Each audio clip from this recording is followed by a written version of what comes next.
It was my birthday and Christmas present. Hi, stream. Look, I have everything set to just a push of a button now. It's really Yay! cool. No more fighting with shit. I know we're late, but we're here.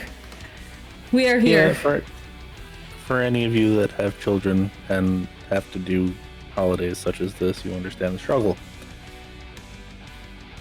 We can blame a 3-year-old and a 6-year-old.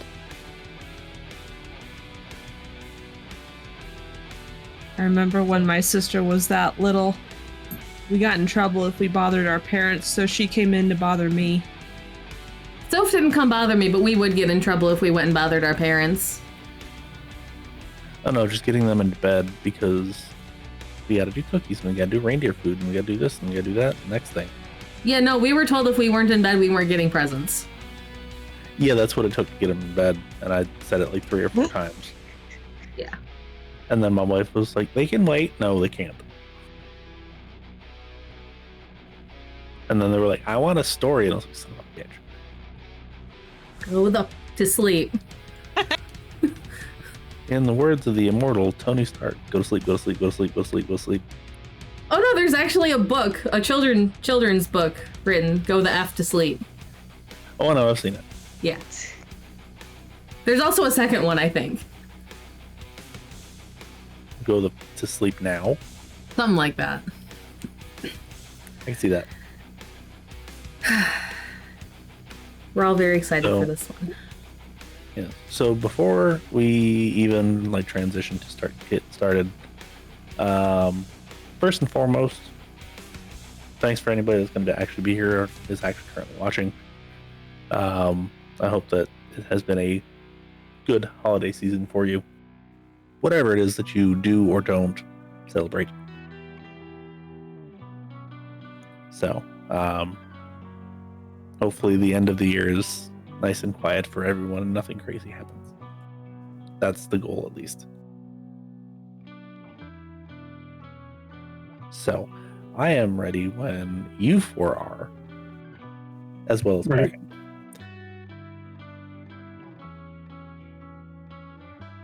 Okay, gonna go to our thing.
Hello. Oh, something else. Good evening. Good evening. Hello. Welcome back. Apologies for the late start. It's a certain time of year for us currently, and children struggles. So it's my fault. However, it is a very special episode, and we are happy that everyone is here with us, whether it's real time or not so real time watching. I am Dengle, your literal storyteller for this evening. Joining me is first and foremost Nen playing Stephen Harris, our Malkavian. Good evening. So just keep that in mind as we go forward. We have Faye playing Tory. Hello. Buttons playing Shiloh. Good evening. And Cosmic playing Dessi. Hi. So, like I said, it is a very special episode, and we're actually not going to do a recap because we don't actually need to know what happened last time. Because this is, well, a kind of a special time for all of, well, not necessarily all of us, but majority of us. Something that I know us Americans have grown up with regularly.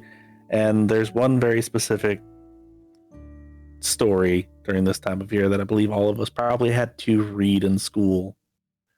Something by the name, or written by the name of the guy by the name of Charles Dickens. Maybe A Christmas Carol. I have taken that and I have adapted it a little bit to fit our means. So this is a Kindred Carol. For those of you that are not familiar, after this is actually not a bad read or a watch if you want to watch it. So that's my 2 cents.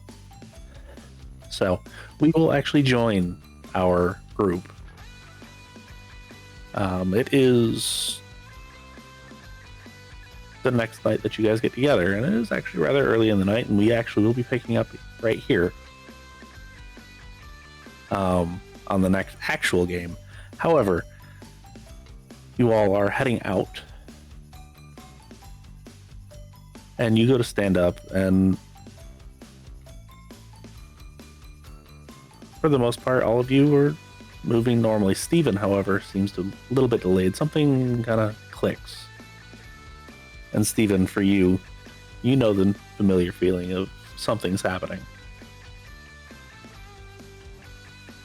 You kind of get like a weird ripple, and then like nothing. So you proceed on with the rest of the group, and you head down to the car and are driving.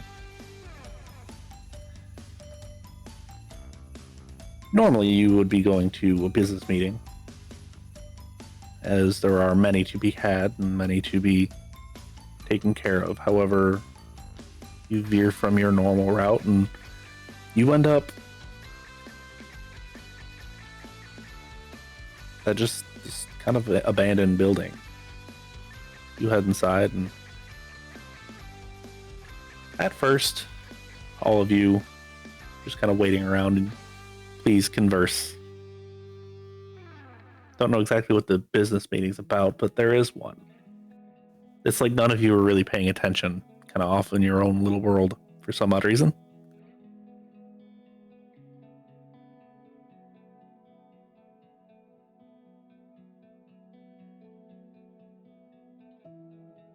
Who's driving?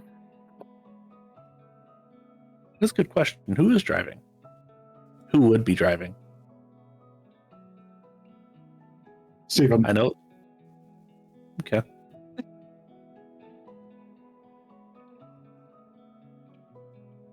So Steven's driving. Is Steven driving normally, or is Steven driving a little bit erratically? Tory doesn't force him. He may be a little erratic. He does not. So he's kind of weaving in and out of traffic, definitely breaking more than a few laws. You pull up out front of the place, and with a nice solid screech of the tires as you come to a stop. And it is, in fact, a black storefront. Doesn't seem like there's anything inside. You were supposed to have went to a club.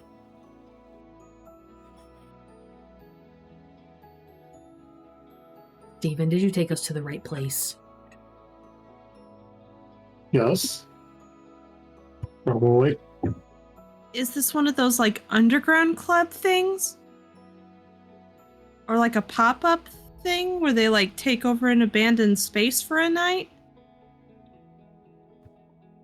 It's an us thing, so they probably pick up something.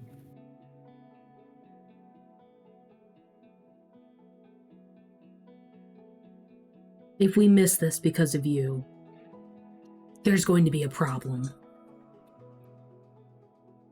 I'm sure it's fine. Right.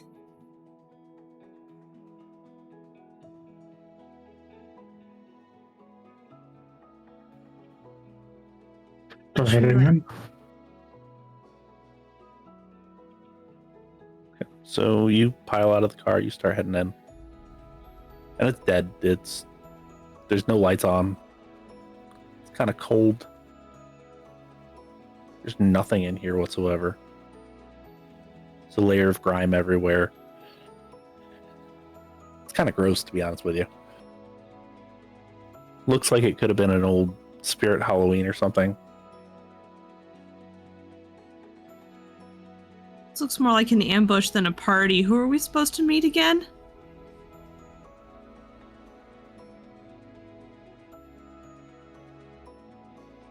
Who are we meeting? That'd be me. And from the back room. A face that 3 of you haven't seen in a long time, 1 of you hasn't seen ever. It's a little bit worse for wear than the last time you saw it, though. He's on the taller side. He's rather muscular. Half of his face is dark skin, the other half is no skin. And it's Vic. Still immaculately dressed. Nice bright red suit. Bright white shirt underneath. It's like, y'all are meeting me. I know you. Oh god, I hate these Batman cosplayers. Oh my god! Oh, you look terrible! Yeah, there's a I reason told for you that. not to go there.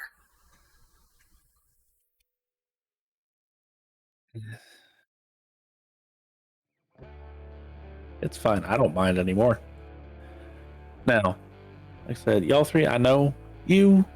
I don't actually know. I'm Vic. And he sticks out a bony hand. Hi. And like she like takes out like her heavily scented hand sanitizer before she just like shakes it. It's like, hi, I'm Dessi. It's nice to meet you. I'm sorry, I'm just like not really into the whole cosplay thing. Oh, this ain't cosplay. Oh. No, this is just what I look like now. It's fun. It's fine. You sure there's nothing we can do about that? Yeah, I don't think that your stuff works on people like me. Just saying. People like you, wait, what does that mean? I'm pretty sure once we're actually fully dead, it stops working. Wait, if you're actually... Yeah, so that the meeting that y'all were supposed to have, that ain't happening. At least not right now. It'll happen later. However, there's another meeting that all y'all need to have. It's kind of a reflection on all you getting a little bit out of hand here and there. At least you 2, and you a little bit, and Dessi. Give you some insight on them. I feel like that's a positive thing. I got some friends that are gonna kind of help with that. There's no saying no, by the way. And now that you're in here, you can't get out that door. If you go out that door, you'll just come in the back door. It's fine. It's fun. You want to try? Go to the door. And Steven runs out the front door and runs through the back door, and you hear him a solid thud on the back wall where Vic came in. And Steven, you bounce off the wall. No, that's fun. You know, some of us don't like being trapped, Victor. I mean, what are you gonna do? You gonna kill me? I know you wanted to when I was here. You can try again. Occasionally. Oh, don't lie to me. You don't like who you are. You don't know like what you are. You don't like spot in life. Things don't really change. Not really, unless if like the last couple months have actually been pretty nice to you, which I don't think they have been. Ha!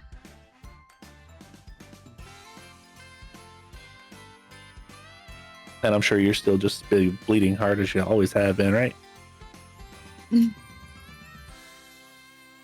Word on the street is he is a little bit more directed now, though. Could be wrong there, but you know. Just a bit. And then you feel like you don't really trust them, and with good reason, mind you. First off, you don't really know them. B, well, you don't really know where they come from. Don't know what they stand on, right? I mean, that's like really hard to think about. I'll like get back to you in like 3 to 5 business days. And that's the other thing is you like to play that role, that persona. I know there's something else underneath there. I know you got something up here, something behind those pretty eyes. We'll talk about that later, though. So first one that's gonna be coming to see you. They'll be showing not all of you, not everything, but a couple snapshots from way back that might put things in perspective and maybe change your personal feelings about now. And then, of course, there's going to be the one that shows you what's going on right now. That might help you get some insight on some things. Figure out who to trust, who not to trust. And then lastly, and this one y'all ain't gonna like, but it's necessary. Show you in the future what could be. It's not gonna happen, but it could happen. Maybe rein in some ambitions a little bit. Keep you on your toes. Make sure you're processing things the right way. I'll be popping in periodically to say, hey, what's up? Make sure everything's okay. By the way, y'all are dressing way better than you used to. Good job on that. Business meeting? Yeah, but still. Your business meeting with me, you came up with t-shirts and jeans. She had combat boots on. She had a ripped up jean jacket. That's fair, I guess. I did like the hamburger dress that Beth had, but I know she's got other engagements. We'll get to her at another point in time. But anyway, I need to get going because your first visitor is going to be coming in just a minute. Y'all have fun. I know, me watching from the back, that'll be fun. And with that word, he spins on his heel and walks back where he came from and kind of dissipates into a shroud of smoke. As soon as he's out of sight, Shiloh starts muttering about fucking Ventru. So there's no party happening. Tory will just snarl and pace.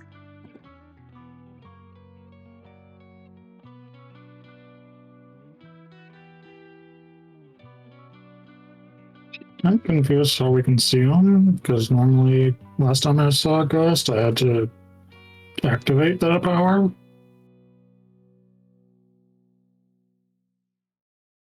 We probably... No, that Fucker is a good probably point. wanted us to see him. Okay, I'm not sure how these things work.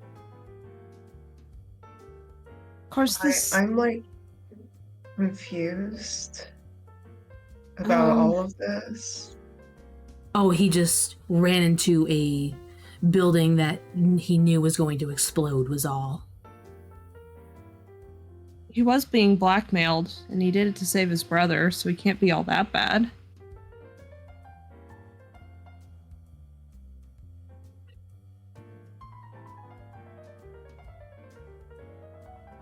Is this like one of those like those Saw games, and like I did something like that, like smoking or something, and then I come out and I have to like rip a key out of my eye, and then all is fixed in the world, and then I understand the sanctity of life or whatever. I can do that.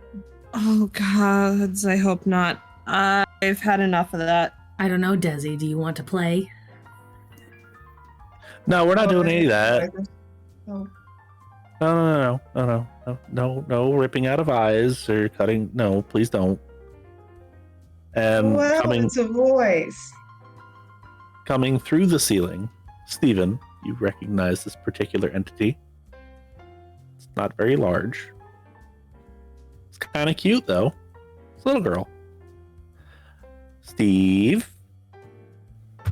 Hi. Hi. Don't think I see you again. Oh, I did, just not now. Yeah. You gonna introduce me to your friends? And, yeah, this is Shiloh, Tory, and Dessi. Why? Hi, Hello. I'm Stephen's sister. And also forgets the name. oh, Steven, you didn't tell us you had a sibling. She's adorable. Yeah, I haven't been around for a long time, unfortunately. But it's okay because, well, at this point it doesn't matter. And I don't have to deal with Steven like this. Not directly, at least. Because that would be awful. Oh boy. Anyway, I was asked by the weird guy in the suit to come and take you to see things that happened to you at some point in your life. Right. Are you like doing mushrooms I don't or something? think that's Because I needed. can't do that. No, so it's not mushrooms. It's not any sort of hallucinogens. I've been given some magic from, well, frankly, you don't want to know where.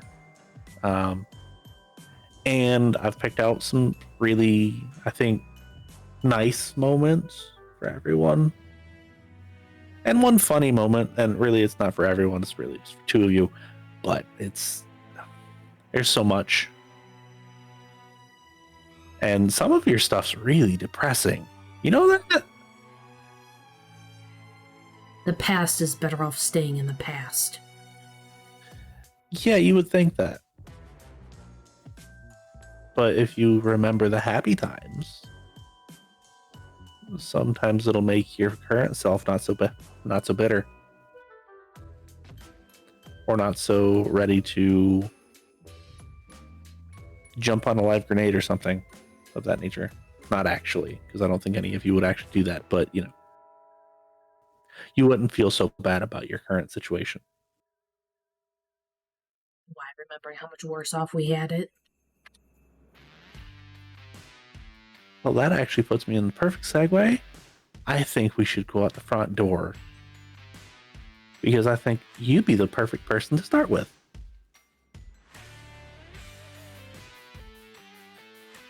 Tory is not moving. Don't make me make you, please. I don't like possessing people. Oh, you I can if you want me to, though. Ah. So, Maybe let's not, that'll be weird. so I will, in this particular instance, allow semblance of life before on life. So please, you first. Out the front door, come on. I don't want to. I don't care what happened.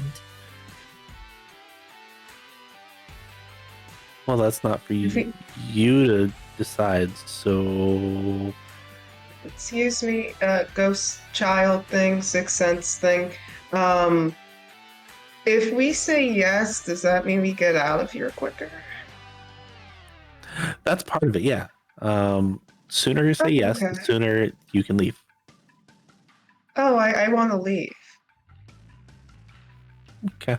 So I got 1 on board. I think I've got probably 2 on board, if I had to guess. 3, probably. 4, definitely not. And I know Or I'll you're just turn and scared. stomp out the door. Yay! Oh.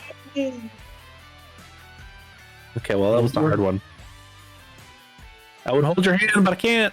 As she flies out. Okay. We all had to move. Okay. Finger up behind the back. As she flies out after all of you.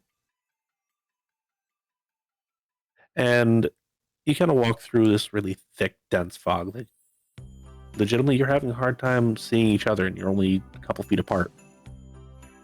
The ghostly child is basically impossible to see until you step outside or step through the fog and into a snowy suburban town. Don't know exactly where. Looks like a bunch of cookie cutter houses. Lights on here and there, and it's got lights of all different colors strung up on the gutters and on the eaves. And the child's like, oh, you're lucky you can't feel it because it's actually cold out here. But anyway, this one, and flies up to this building, and it's probably the smallest on the block. It's just a brick, real plain. There's no lights outside. It's like right here, and it's sitting at a window. Should we climb up there, or are we going in? Oh no, you can just walk up to the window.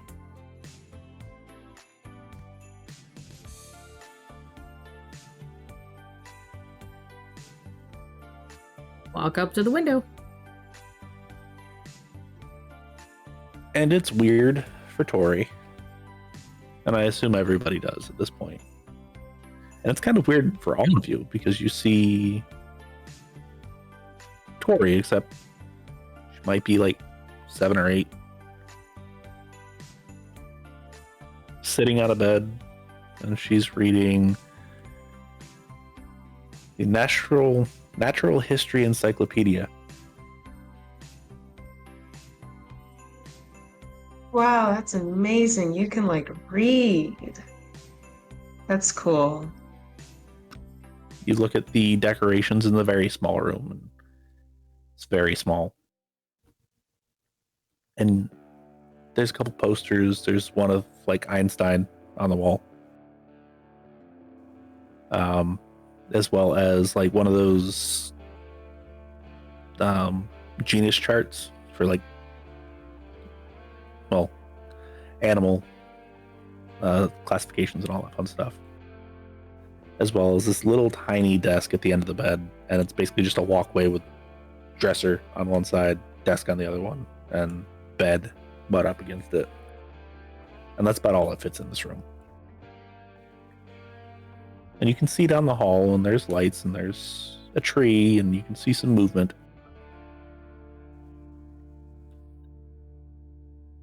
She's just reading away. Seems to be kind of happy, actually. It's probably the first time you've ever seen a smile on Tory's face. It's not maliciously. Or sarcastic.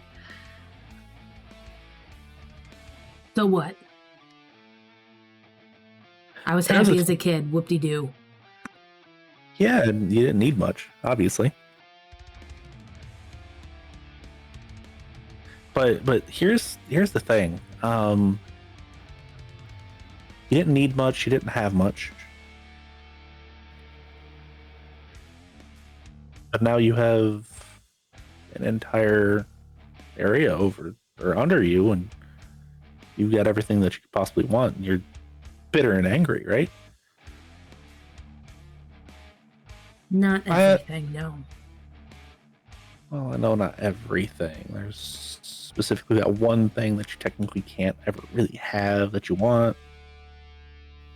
But that's technicalities, and that's just poor planning, not on your part. But when things were simple, you were happier, right? Seems So like. Here's the lesson to all of you.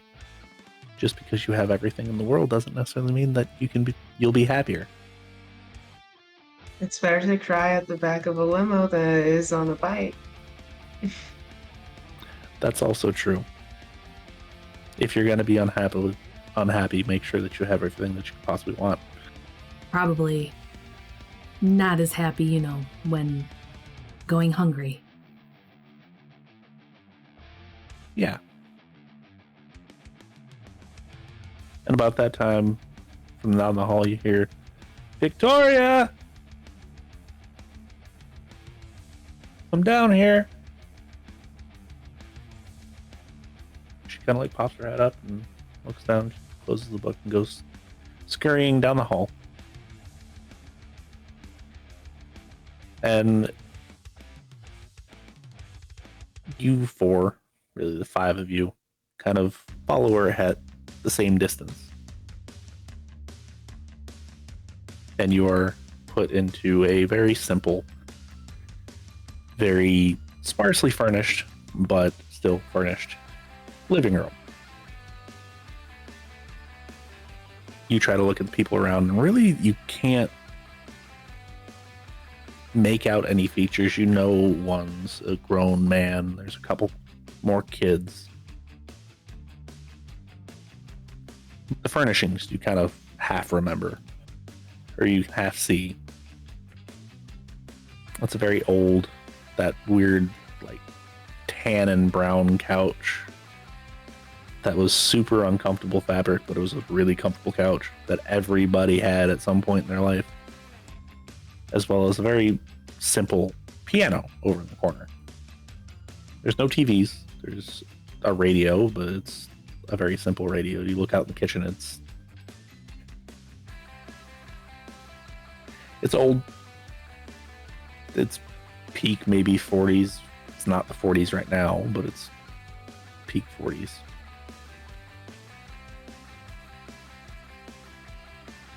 And so we're going to open up one present before our mom gets home, but we're not going to tell mom because Santa came a little bit early, okay? And she just kind of nods and smiles. And the man's like, Klaus, and hands him a rather long, skinny box. And Glenda, and hands her just a little tiny box. You won't ever actually have to write this down and remember it, so don't worry about it. And Jacob hands a 12-inch long, kind of square-ish, but very shallow box to him. And Tory. And hands are actually relatively small. Maybe 3-4 inches square. Cubic, actually. And all the rest of the kids open their things.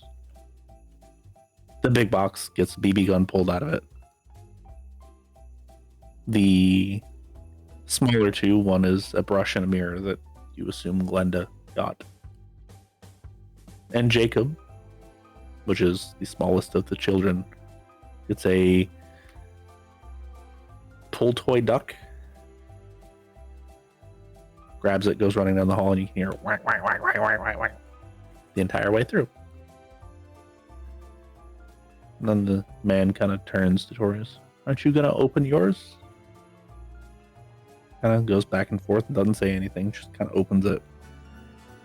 And there's this little tiny box inside the wrapping. And she opens the box and it's just this little silver locket, silver chain.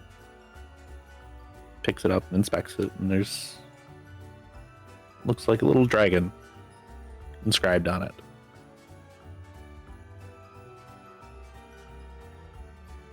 And he's like, now, we're not gonna tell anyone where you got that from, okay? Because between you and me, you're my favorite, right? And she just kind of smiles and opens it up, and inside it says, "To my dearest Tory." She puts it on and kind of hides it. It's like, now you go back in there. Dinner will be done in a little bit and your mom will be home.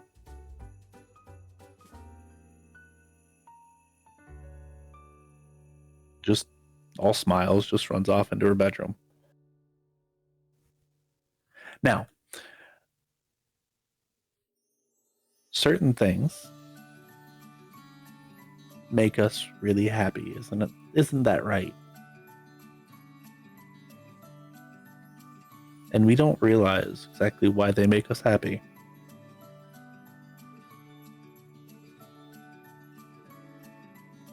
I understand why you're bitter about some things, but I figured this was a good one to show you.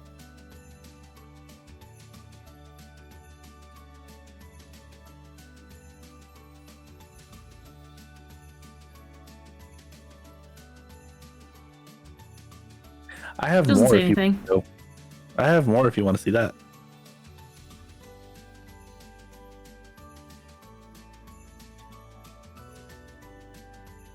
Figure you were into being a vet even as a kid.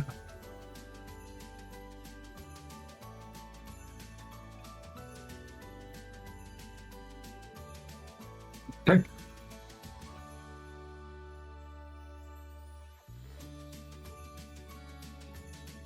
About that time, you're still in the living room area, and the door swings open, and you can see a woman walk in with something balled up in a blanket. The kids busy? Yeah, I gave them their good gifts early. Watch this, and unfurls the blanket, and there's a shepherd-looking dog. Does a nice little spin around the kitchen, runs down, and immediately gets straight to Tori's room and jumps up on the bed, and you just hear a squeal.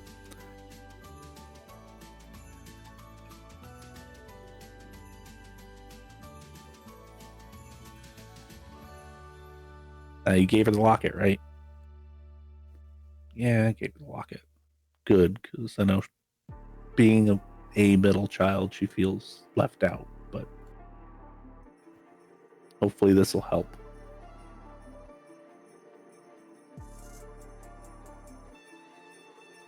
So, explain an affiliation for dogs. Since I'm pretty sure you don't remember that one. Nope. And I apologize. I can't reproduce things that are completely gone. Like faces. I had to go into your memories. There were some remnants here. Don't really like people being in my head. Good news, it actually wasn't in your head. I just had to go through the web of madness. You can find strands of here and there as they like pluck them out. It makes you go crazy. And it kind of just sticks. Oh, is that all? Yeah, blame him. And points to Steven.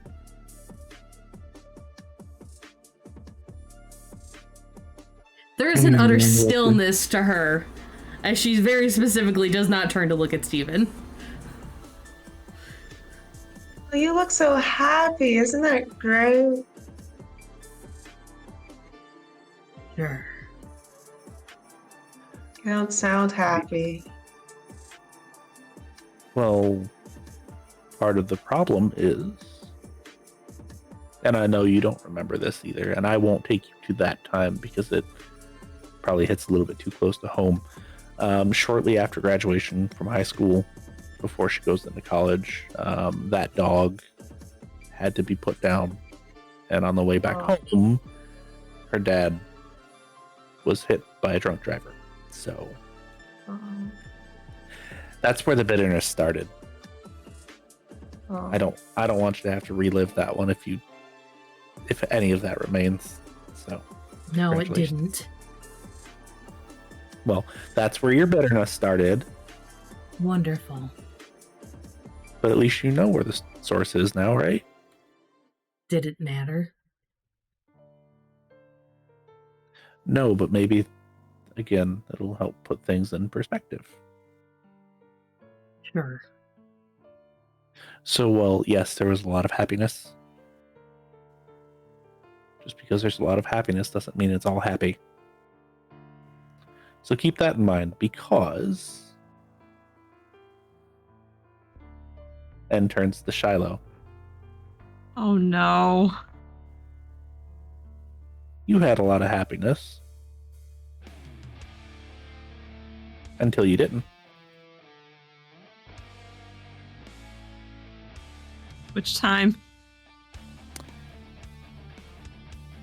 Well, let's find out, shall we? And she goes flying through the front door. Shiloh just kind of hangs her head and follows. Tory will be right behind Shiloh. Right behind Coterie. Desi's just inching there. She's just like nosy about it. Yeah. As each of you pass through the front door,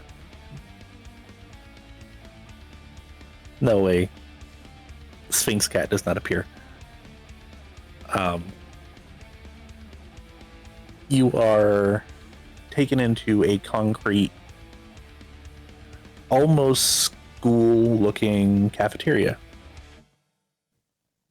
It's outfitted with stainless steel and warming trays and an assembly line of people with some ladles. And on the other side of the room, you see Shiloh, just without the signature head wrap or beanie. See Shiloh and full head of hair, still rocking the same jean jacket with all the patches. And next to her is a young lady, and they both seem to be laughing amongst each other. They seem to be happy. Then you see Shiloh kind of take a rag out of an inside pocket and kind of cough into it. And like magic, you just kind of rotate the room 180 degrees and you're standing right behind them. Now, I told you to go to the doctor and get that checked out. You've had that cough for like 2 or 3 weeks now. I'm sure that's not good.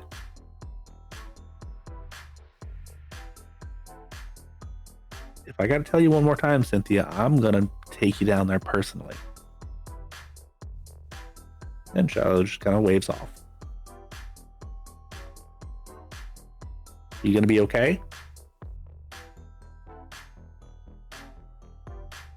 And just kind of get a nod as thing gets stuffed back in there. Now, there was one point in time where everything was going great, wasn't there? Cynthia. That's their actual name. Yeah. It's the earliest name I could find, so if it's not actually your name, I apologize. But yeah. That's The name that was on my birth certificate, yeah. But as we both know exactly what happens shortly hereafter, right now you're happy, right? Yeah.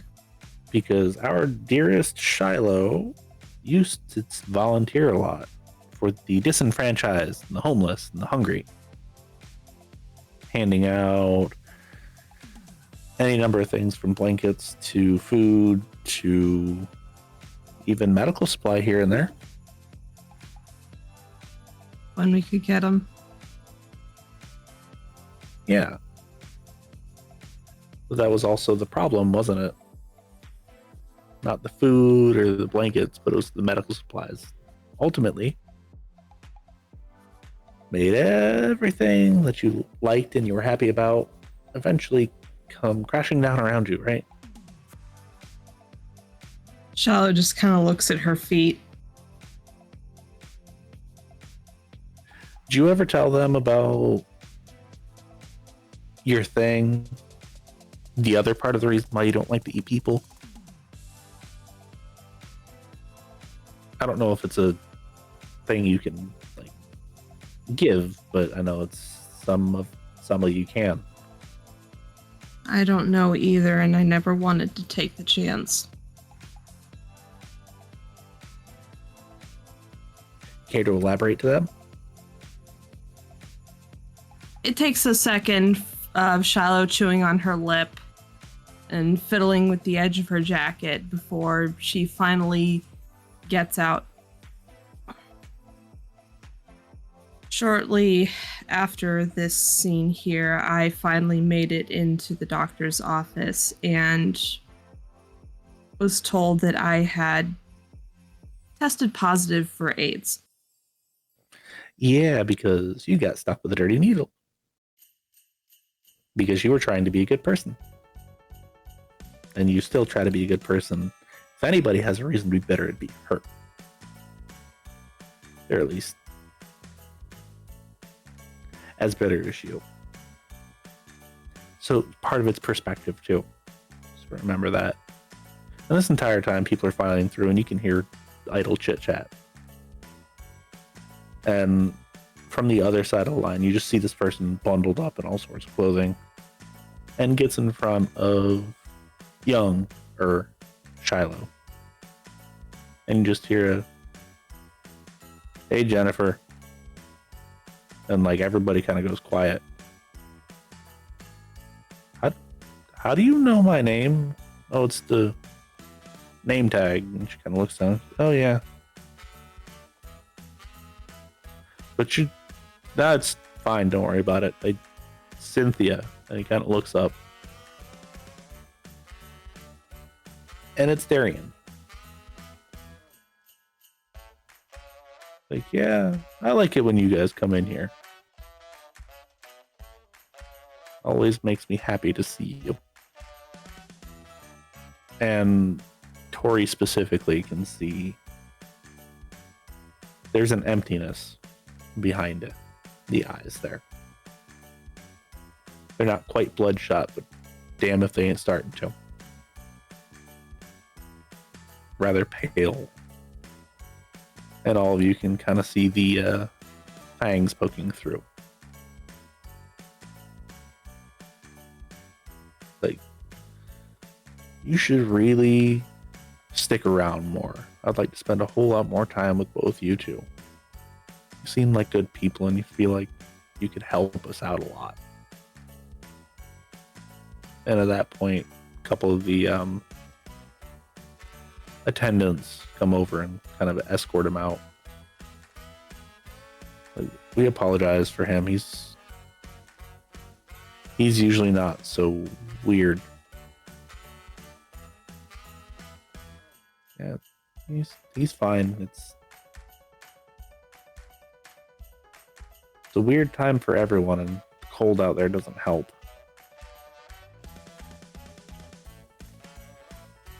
Midwest winters are just killer.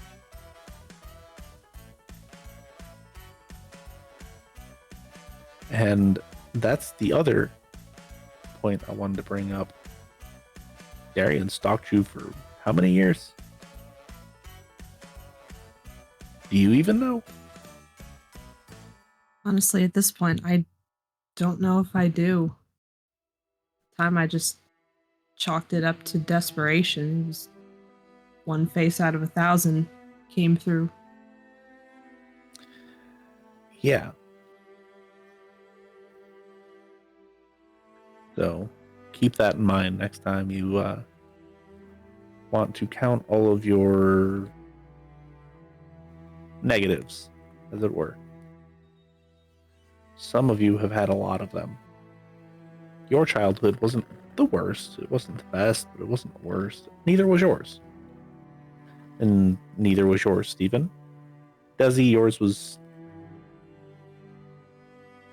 You were alone a lot. It's fine.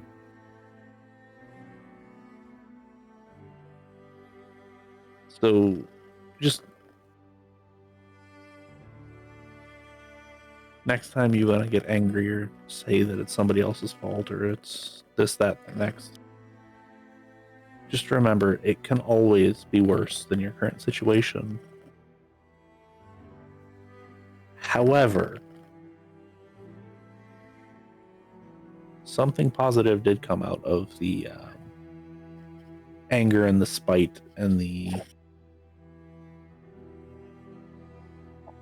everything of that nature. Because we don't have to stick around here for too long. Unless, of course, you want to watch a bunch of homeless people come through and get soup. Because we do have one thing that I think all of you can enjoy.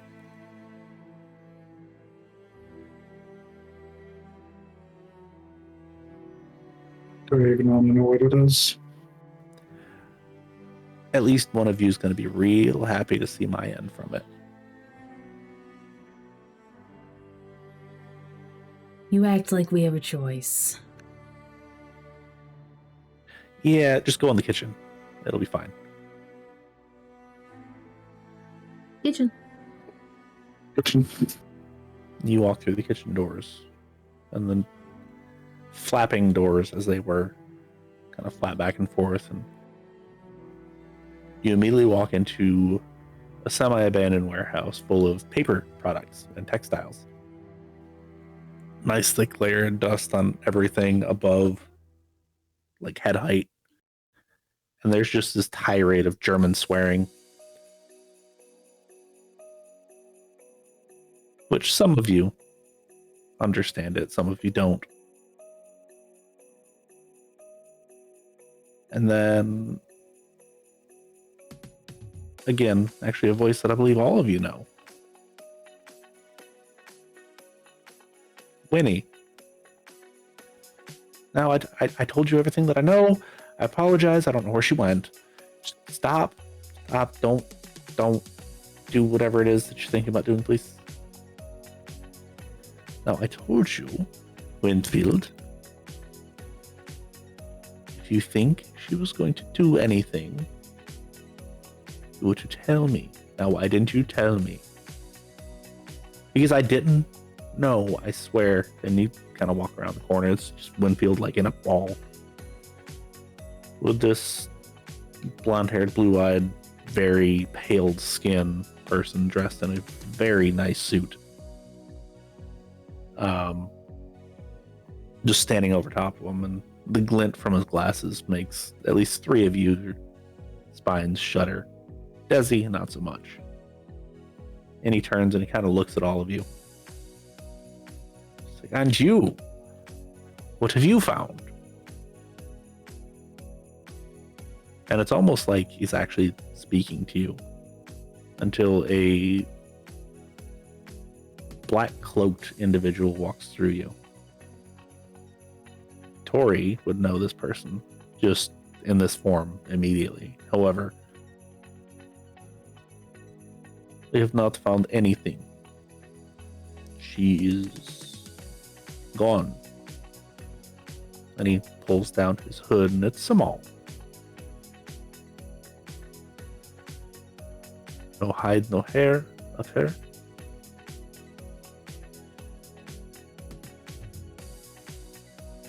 Have we spoken to Charles? Yes, I've spoken to Charles. Find her. That is what your job is to hunt them down. So do it, or I'll find someone that can. And just kind of smiles. Replacing me would be very hard, but it is what it is. I will find her. I will bring her back. Then we will deal with her as we so choose. And he actually yells for Charles at this point, and he comes walking in. There's another individual that has every color on you could possibly have. It's kind of got like a weird twitch type thing. Like, yes, I am here. I understand that there's an issue. I told you that we shouldn't have had her eat that one. Carrie was... There was a reason why she was able to just leave.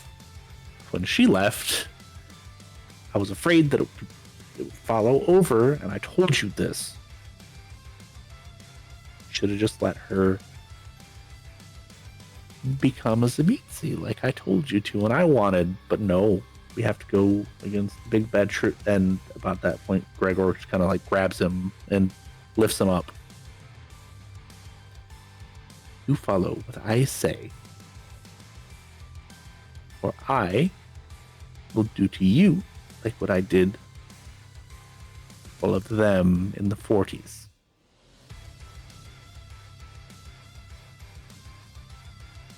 Don't tempt me. And he kind of actually like tosses them across the room.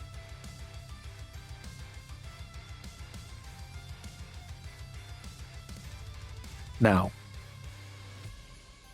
I don't even care about her. I care about the page.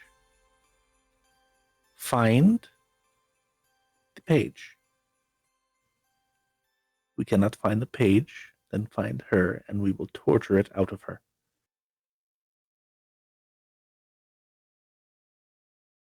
The book is to be preserved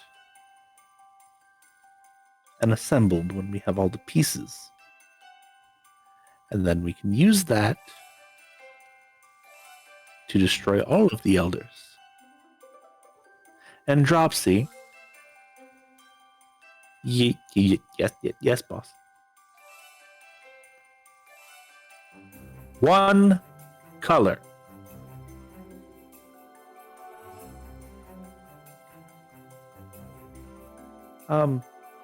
Gregor, coming from Winfield.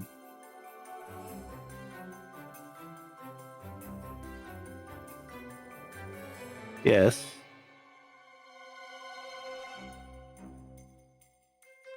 He also took a dog. And about that point, Gregor kicks Winfield and slides him across the floor. And you hear a nice loud crack, probably of ribs breaking or something.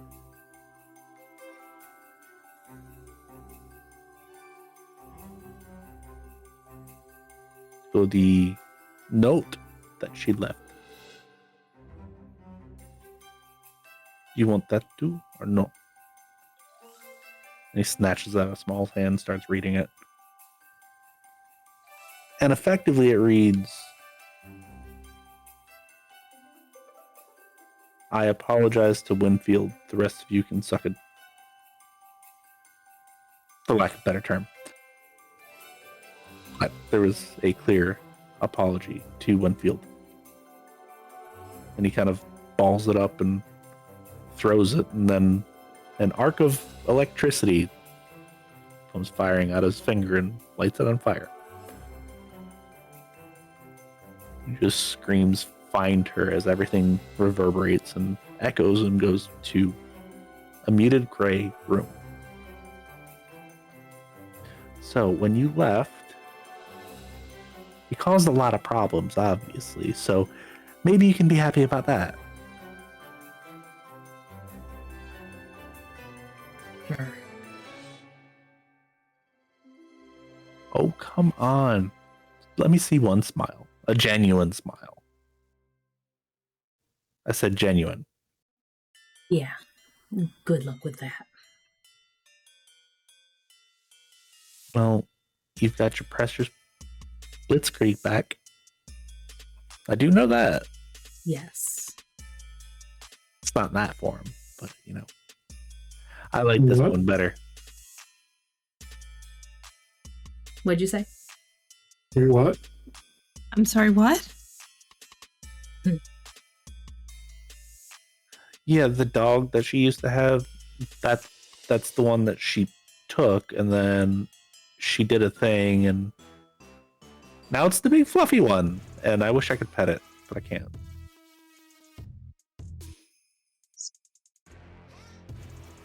Shiloh just shoots a very concerned look to Tory, but knows not to say anything. The soul is what makes you who you are, not the body.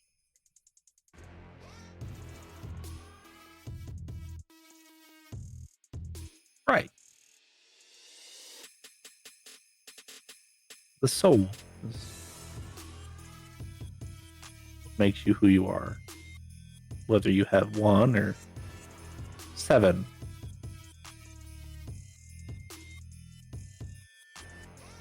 Think I haven't been watching. In any case, we've seen happy times, we've seen sad times. We've seen fun times, sort of.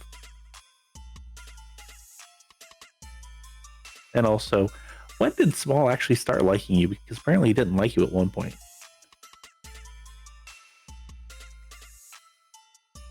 He didn't. He very much did not like having to deal with me. Yeah. Didn't he make the turtle lady deal with you a lot? Yeah. Yeah, Ortega is her name, right? Mm-hmm. Whatever happened to her? I couldn't find her. Not It sure. doesn't matter. Doesn't matter. It doesn't matter. Anyway, so we all kind of know what we did this past holiday season, and well, this past year, which is what the next person's supposed to be chauffeuring you around to do.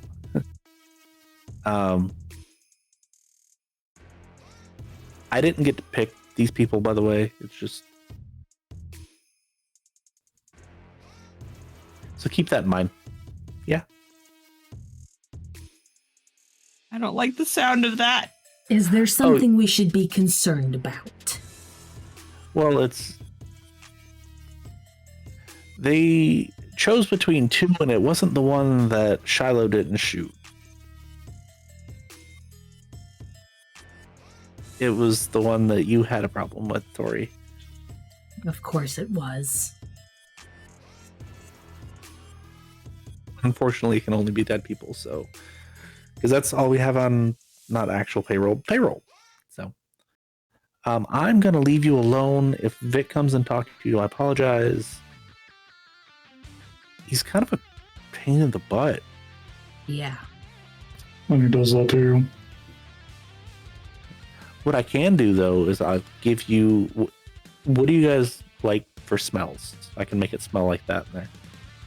Oh, wow. I love like the cherry blossom smell that they have at Bath and Body Works. I love that. That smells great. Can do. And you appear in the currently vacant storefront, and it smells exactly like the cherry blossom from Bath and Body Wow. Works. This is amazing. This is amazing, right, guys? It's amazing. Better than antiseptic, I guess. It's a lot. Supposed to be. It's supposed to smell nice. I think I'm getting a headache. Yeah, that's good lord. Honestly, that's what I expected from you, though. And it's Vic again. So, did you have fun? Loads. Good. It's not as good as making it rain in Elysium, but you know. Maybe, just maybe you got some insight that might make you a little bit more personable now. Or maybe not. Who knows? I don't care. Not my problem. I don't have to deal with you. No. Everyone else does, though. Yeah. But again, not my problem. I don't care. I'm not alive. Just don't mess with my brother.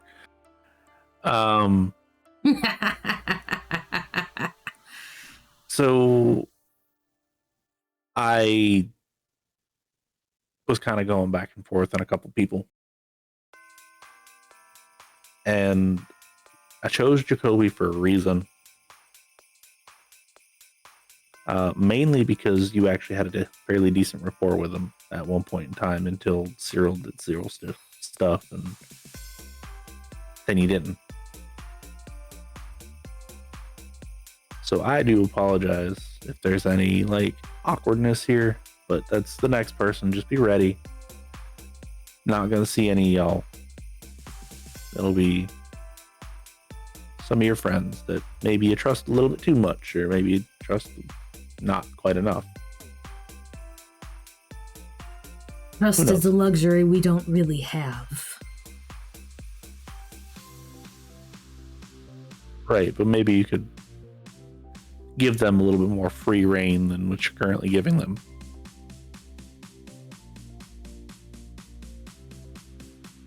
About that time, a crotch rocket pulls up front. So go right on time. Not really scheduled, but right on time. And in comes walking Jacoby with an eye patch on. Still the same white A-shirt, tattered jeans, brand new Jordans though. It's like, hey, so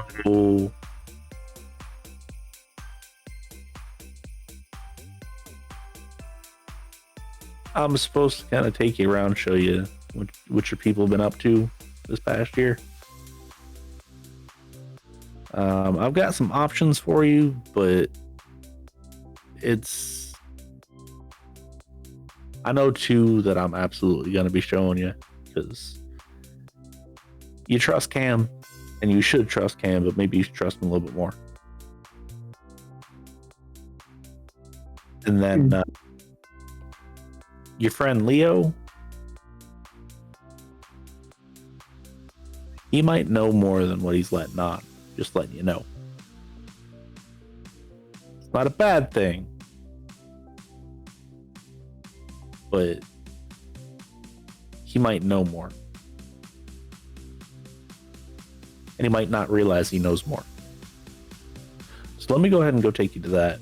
You can actually get in your car this time. We'll ride around. That's nice. And she just like pops right in. She does not care. She is going shotgun. She has no reason to whatsoever. But she's just there. She puts her like feet on like the dashboard thing, and like she just starts taking pictures of herself. Don't want to share a vehicle with me again, Jacoby? Nah, you can't eat me again. It's fine.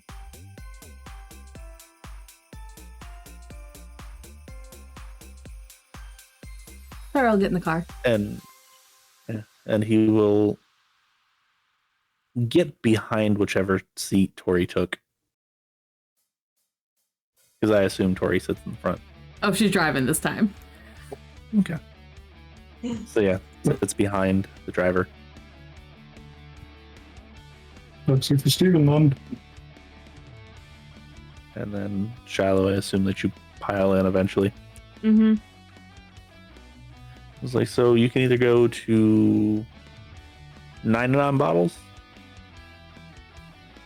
or you can actually go to the place that Steven used to work. Oh, the rest of us had our fun. Let's go see Steven's stuff. Oh no, Steven's got more later. It's fine. Don't worry about it. But this is Leo stuff. So you Steven, Leo, go. same thing basically.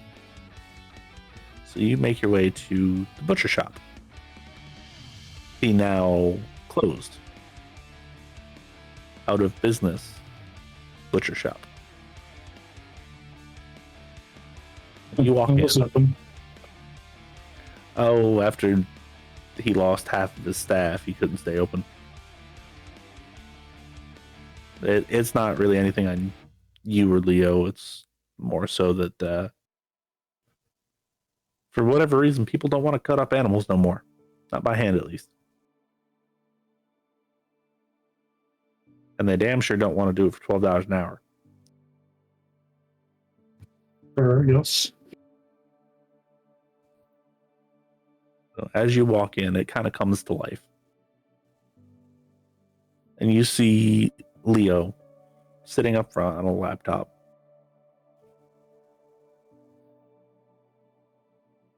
And Steven is visible in the back. Just currently butchering half a cow with scary efficiency. It's like, now why the hell is he not able to stay up during the day? And you can see him tapping away on a computer, and you kind of walk around him, and he gets onto this really old forum, and it's absolutely a conspiracy theorist forum, and vampires are real. And then you can just see evidence after evidence after evidence after evidence.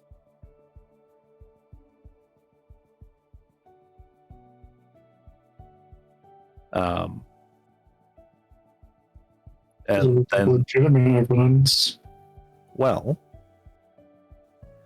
you see a picture of the Sword of Cain. You see an actual legitimate picture of a Nosferatu.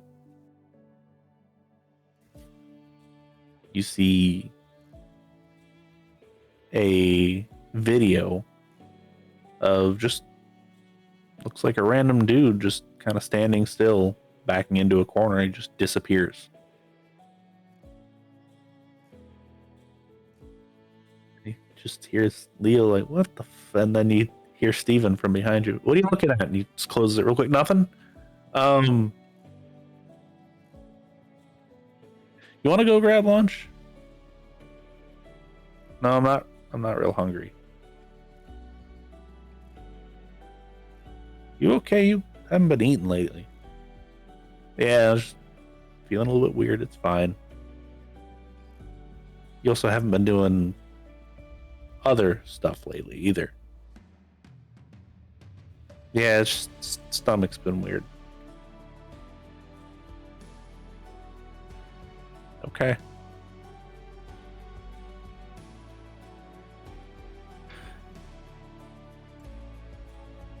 You think vampires are real? And what would Steven's answer be shortly after he was turned? Unlikely.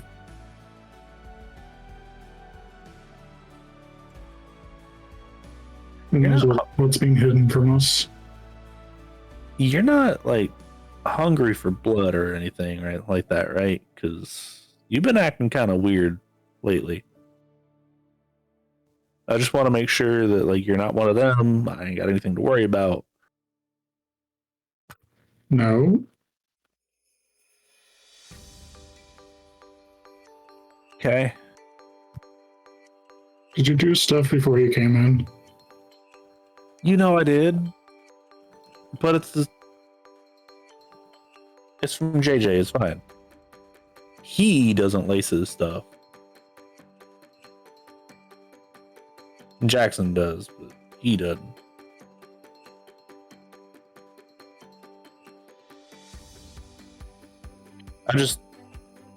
I found this thing and it's on. And he actually opens up the laptop and shows Steven. And you can see Steven's eyes kind of go kind of big there for a second.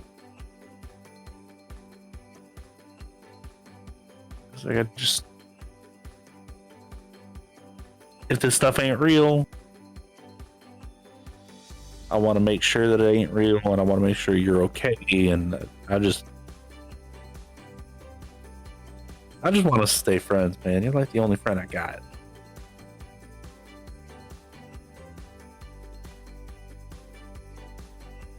Hopefully they exist. We don't run into any. Yeah. Ever since you went to that one protest, you've just been acting real weird. Yeah, I think I was getting something weird. So. You also sent me that picture, that one real cute woman, and then you just like fell off the grid for like 2 days. I don't know what y'all two were doing, but I'm kind of jealous at this point. Because if you fell off the grid for like 2 days and then you come back and you still ain't recovered, it was good. Whatever that was. Yeah, weird thing, I really don't remember what happened for those 2 days either. Yeah. Anyway, we got how much more to go before we can kind of like just dick around? Yeah, probably another couple hours. Yeah, but like how many more cows we got? Probably another 2, probably. Oh, you get one, I get the other. We'll be done in like half an hour. And he stands and he turns and he walks off into the kitchen. And the visage that was Steven kind of separates from actual Steven as they both walk off and everything fades off. Now, Leo knew way before you told him. He didn't act real surprised when you told him, did he? No, he told me that he came into my apartment one time and couldn't wake me up. Yeah, and granted, he's not as dumb as he acts. He's dumb, but he's not as dumb as he acts. So sometimes, like, people put 2 and 2 together. Maybe you should trust people. Maybe not trust them enough to, like, hey, this is what I am, before you, like, make sure they don't go telling other people. But definitely should trust people a little more. Trust people with not necessarily all your secrets, but some of your secrets. Helps build a camaraderie. Helps build a personal relationship. It's good to have that amongst friends. Suppose. So if there's any secrets that y'all are keeping that you feel like you can actually tell each other, it'd be good. You don't have to do it now, you don't have to do it tomorrow, you don't have to do it next week, but at some point in the next month, I want you to tell each other one secret. I'm not going to make you do it, because I mean, I have that power, but I don't have that want. Not that true want. But that'd be nice to do for everyone. Just tell each other one secret and then go on about your merry way. Doesn't have to be a big secret, just has to be a secret. Okay? Sure.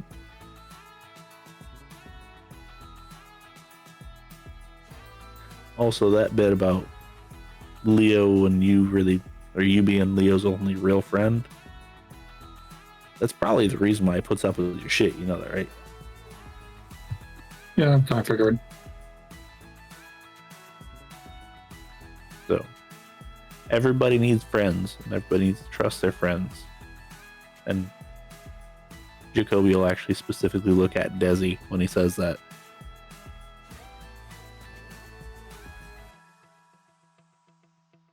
So giving people trust ain't necessarily the worst thing in the world. Not wanting to drag them into your bullcrap, I understand.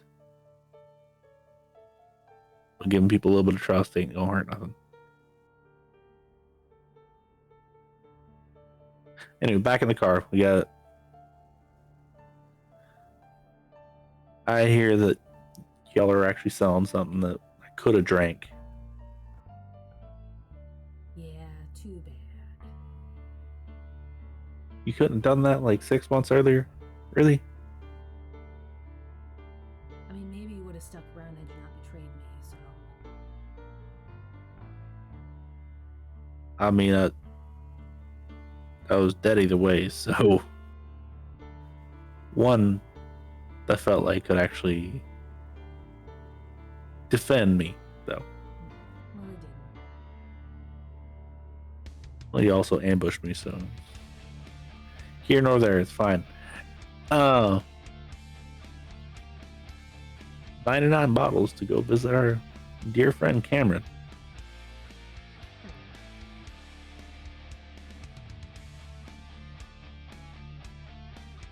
You hop in the car, and does anybody have anything they would like to discuss in the car?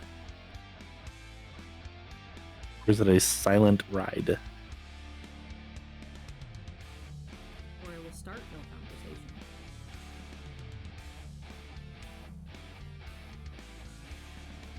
Dessi's just looking back at her phone. She is ignoring whatever comments that were there directed towards her. I don't know what you guys are talking about. Okay. I just like my phone.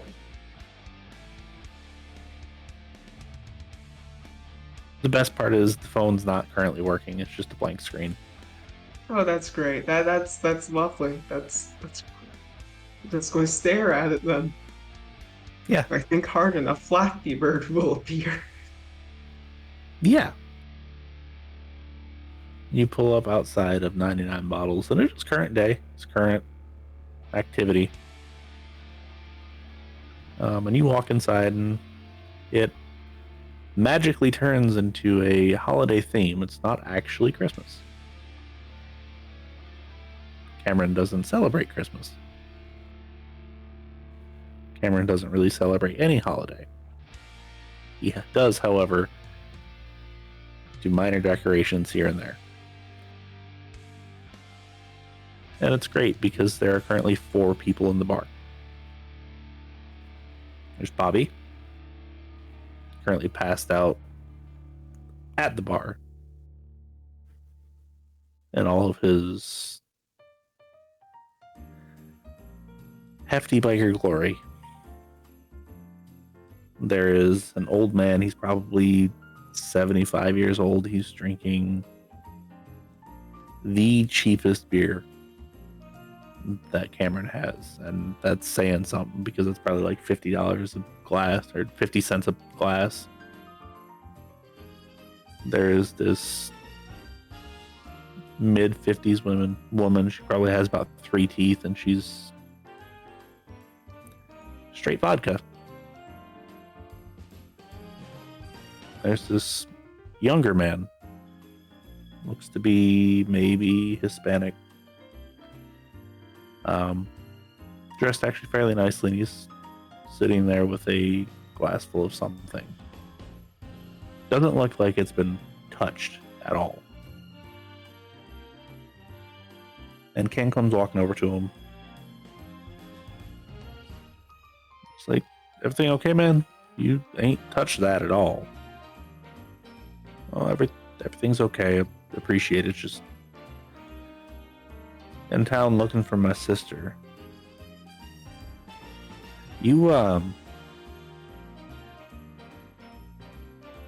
You wouldn't know a woman by the name of Ortega, would you?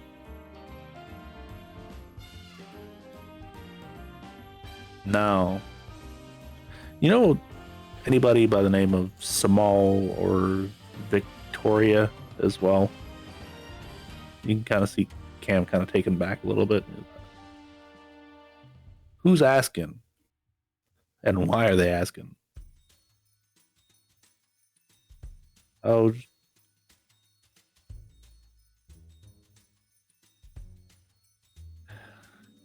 my sister just fell into the wrong crowd, and I'm just trying to make sure she's okay.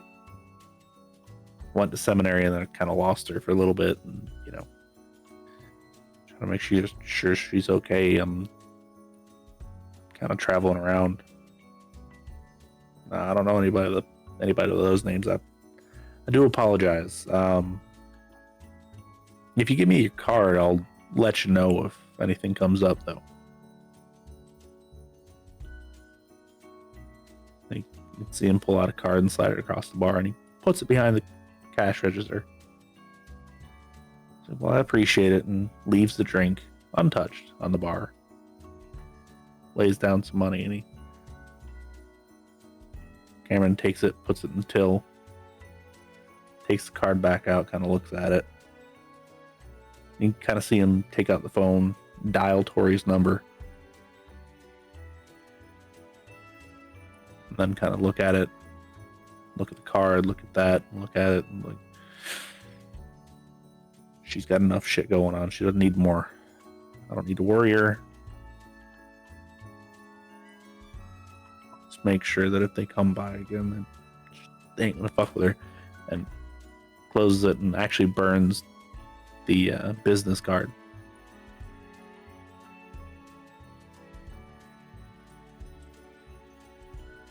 Then you can see him call up someone else.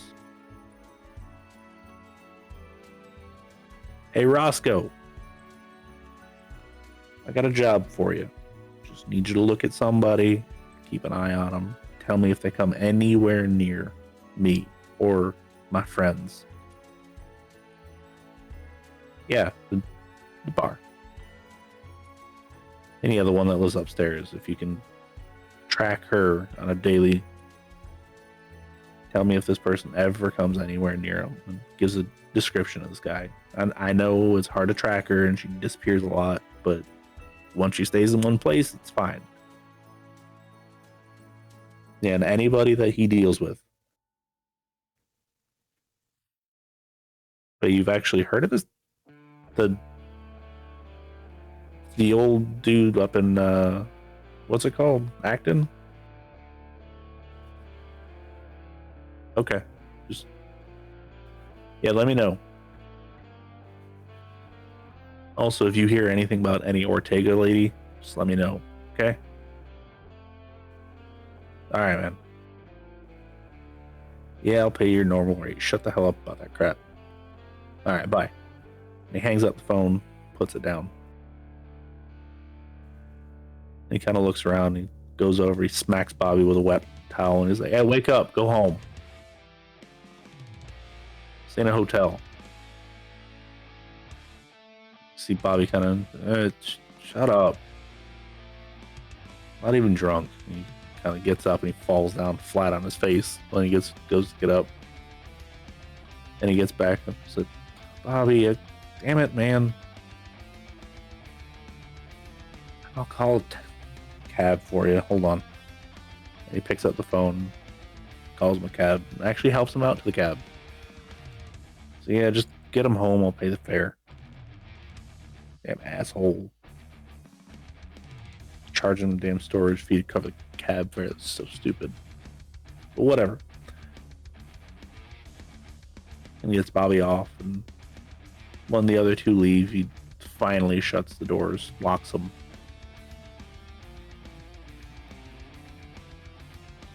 You can see him kind of get ready to send a text message to Tory.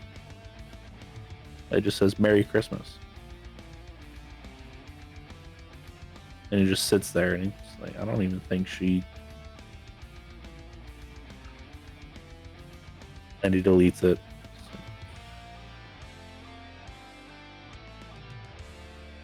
she wants to say something, she'll say something. If she doesn't, she won't. See him lock the door and walk out.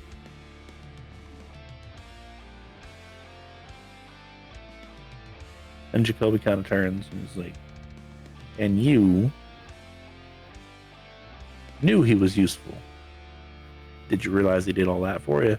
Without even being asked, without even being bonded.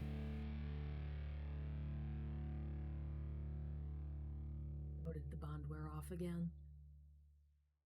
Oh no, at that point, this was this past Christmas when you were too busy fighting a Tremere named Michael Lockhart. Oh.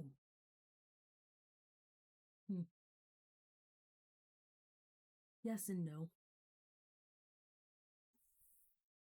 You had no idea he did that for you. No, how was I supposed to know? He also didn't tell you. Apparently, he actually sort of kind of cared about you. Now he's not contractually obligated, but that blood don't hurt. I gave him the option. I let him see how it was, then I let it wear off and let him have a choice. More than most of them get. Right. And initially when you started it, it was kind of like a partnership. Now it's kind of like a, you're my pet. Not as much with him, but the other one. The fat one that fell on the floor. Also useful, in different ways. Yeah.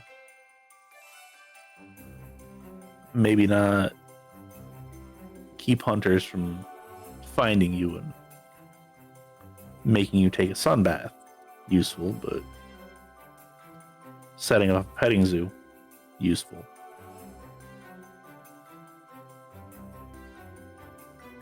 Which, by the way, if anybody wants to go to the petting zoo real quick, we can absolutely run over there. They got a big fluffy cow.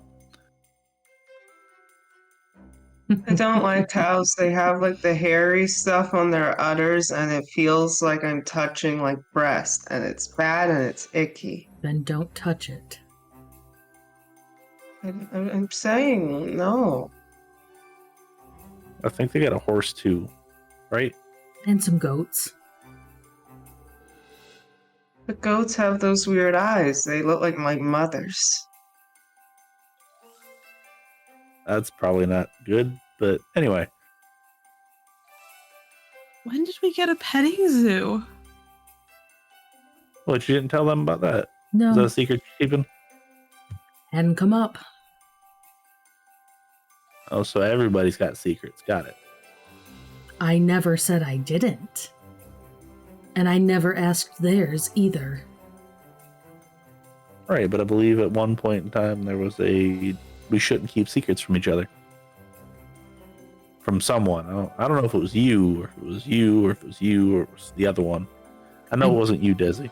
Don't think I ever would have said that because I have plenty.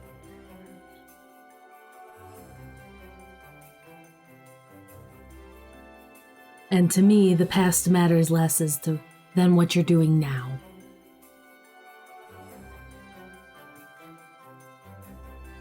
Well, speaking of now, want to see what Cyril's been up to? If time allows.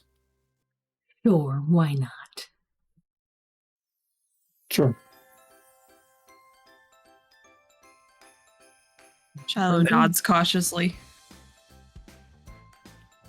And you head from the bar up to the antique shop, I assume. Or do you go to the other one? The one that burned down. The one that burned out would be more interesting at first, I think. Well, either way, same thing happens. You head out. You're heading toward either of them. You turn and you stay off the highway and you just take city streets. Then you turn, and it's just a really long, straight road. Doesn't seem to be any where to turn. And what's this about? It's just quiet from the back seat. And those that are in the back kind of look over, and Jacoby's turned away from everyone. You continue driving. And driving. And driving. Those in the back seat kind of see the clothing shift. The shirt becomes black and then extends down the arms. There's a hood that comes up and over. The pants stay tattered but darken significantly. Then you see a hand come across, and it's not quite bony, but it is very gaunt and very pale. And he just kind of turns. Stop. Stop and look in the rearview mirror.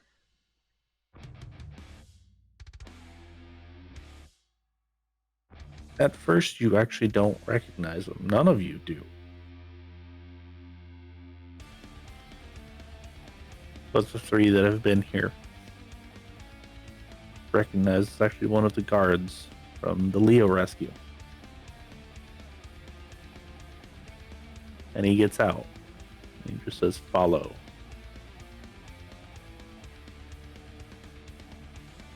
Follow.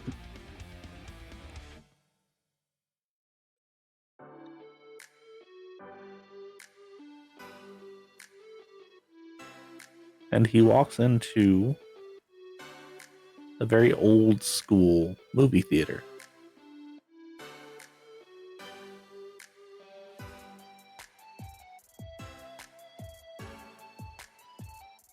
And what are we doing here? You will see. Take a seat. What? Alright, the story is anonymous. I thought we were going to see Cyril. What's going on? Who knows? No time. Sit and watch. Or I'll take a seat.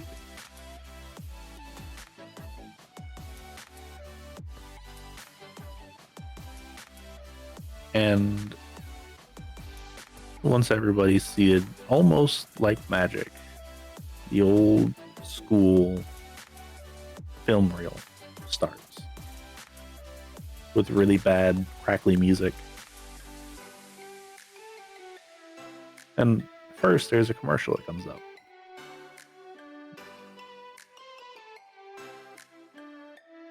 And I tried to get the voice down, I just can't. But a mid to late 40s announcer comes on. He's like, "Come on, come all to the next Atlanta Braves baseball game. See the 38-year-old phenom, Jackson Markson, in his record-breaking season.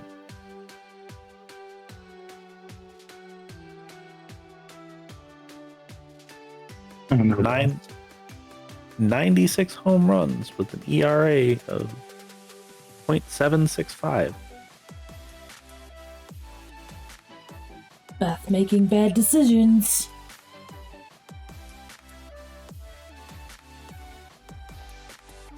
And a picture comes up of him and at bat, and then the next picture comes up, and at a press conference, and standing on one side is Gramps,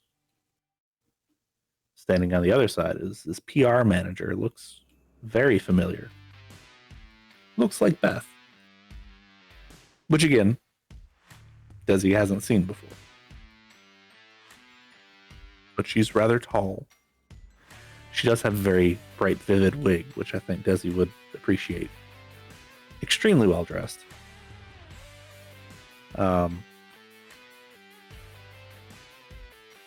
then it kind of goes on to the next. And don't forget to stop by Black Betty Garage for all of your automotive needs. Then you see a date on it, and it's about 30 years in the future.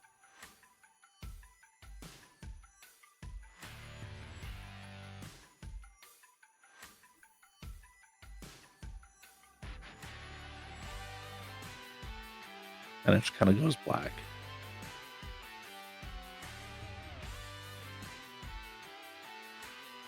First, keep the masquerade. Do not endanger the masquerade. Right.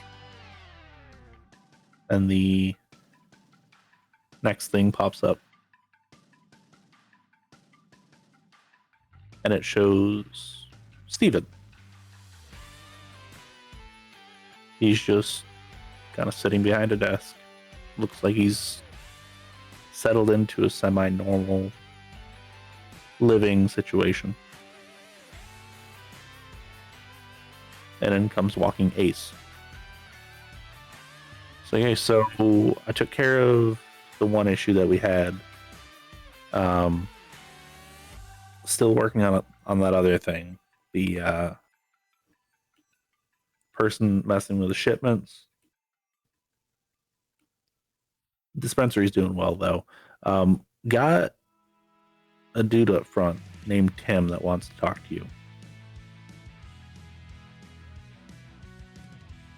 Kind of waves him in and without a word. And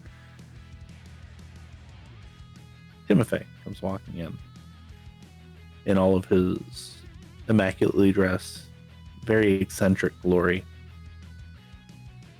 It's like, so, you never introduced me to your child. You know, I can't have that, especially if it's a Duskborn, right? That looks bad on me. And you have hidden this for a part of 10 years now. That's impressive. You've grown quite a lot, however, it's still a problem.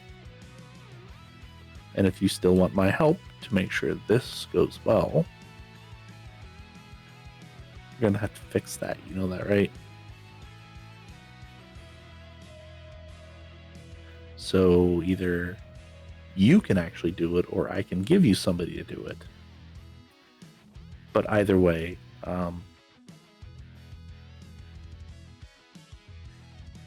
Prince isn't very happy. And I know this is still Atlanta, but he's allowed me to work with you, so what the Prince says still goes, even if it's for somebody that's not actually affiliated with us. You have a week. Have fun.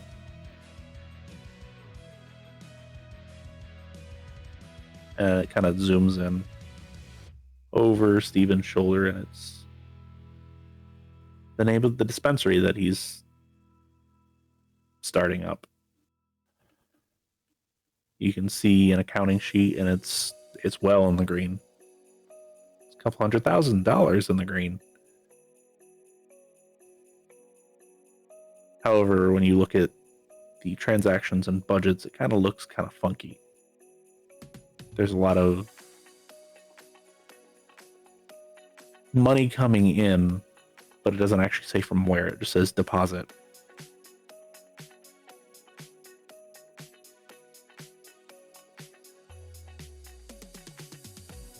Screen goes black again.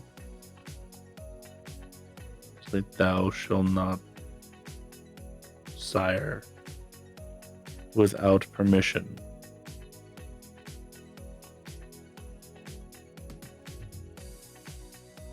also handle your own business.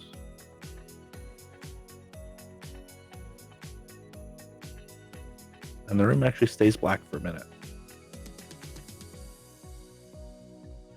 Anything that anybody would like to say?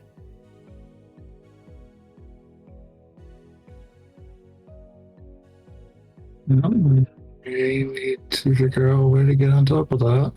Where it happens. Yeah, it's called Think? not working with the Camarilla. Don't know why I'd be working with them.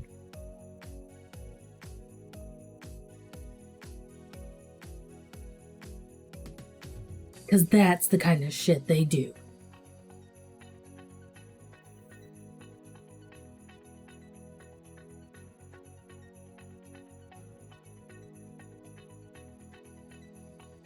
And then, again, the projector flips on, crackling music comes on. And it's like you're sitting in the balcony of a theater. And on stage is a very muted Desdemona. Still very vibrant, but very muted, visually speaking. Acting in front of a packed house. And it's the closing score of whatever the current most popular piece of theater is. No, I'm a Hamilton girly. Oh God. Oh God. And as the curtain drops, you are zoomed behind it, and everyone stands up. Everyone take places for the final bow. And Dessi, please, front and center. I understand that you very much want it. She happily walks over, and everybody takes the bow, and then Dessi comes out front and center and finally takes the bow and steps back as the curtain falls back again. She walks backstage into her dressing room, where there is a woman back there. Nobody's met any of them. They're at this person. But, Miss Desdemona, I have your mail. I apologize I'm late. I understand that you wanted it before you went on. There was a delay in traffic. Please just bear with me. You have 3 more offers to do movies. They will actually come and work around your scheduling concerns. One actually from whatever the comic book people are. They want you to be some supervillain. I don't know. Seems like something that would be fun, at least to try. As well as 2 more clothing lines want to sponsor you, and a handful of makeup artists want to collaborate with you if any of that sounds good. Here's the contracts. We have your after show ritual already set up. Just take a moment, enjoy yourself. Also, when you had asked me to look into your stalker, we've taken care of him as best we can.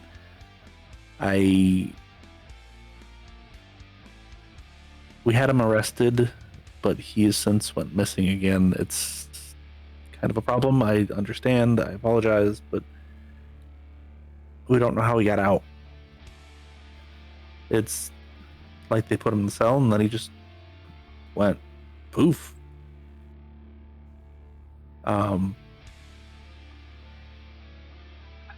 We're still trying to get the specifics. Just please, I promise we're working on it. Just, yeah. And you can see a very annoyed Dessi.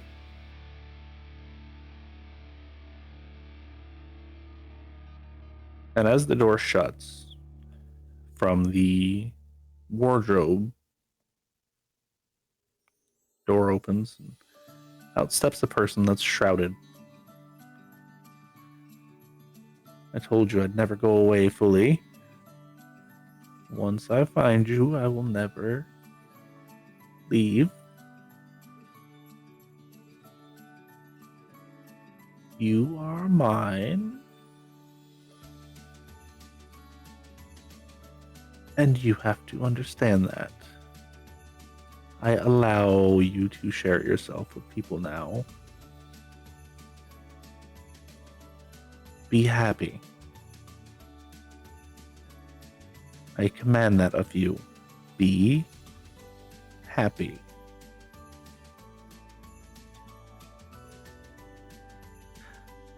I'll be seeing you nightly. And the figure whips out of the door.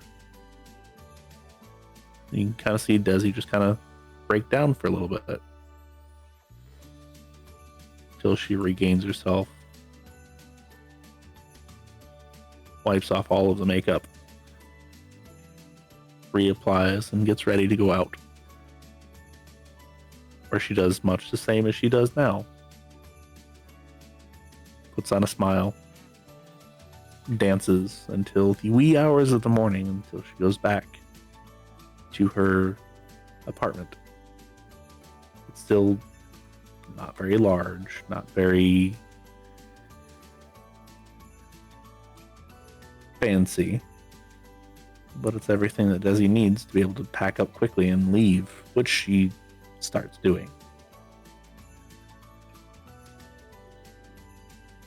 And the screen goes black.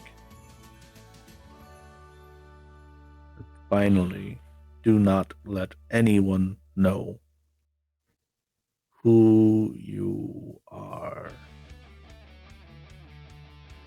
For that can be worse than damnation.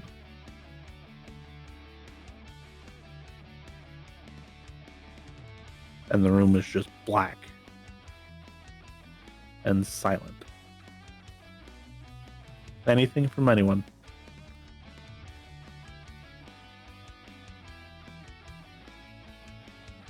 So do we need to worry about that guy?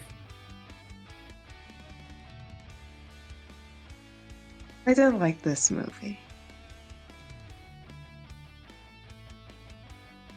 Muted.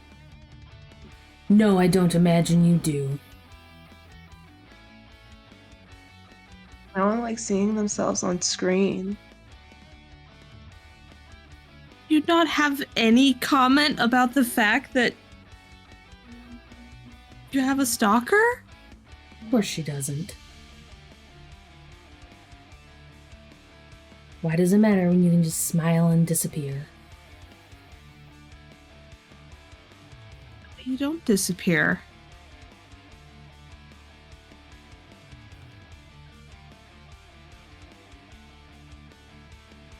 You wish hard enough that you do. Oh, you're one to talk, Shiloh. Running away, new names.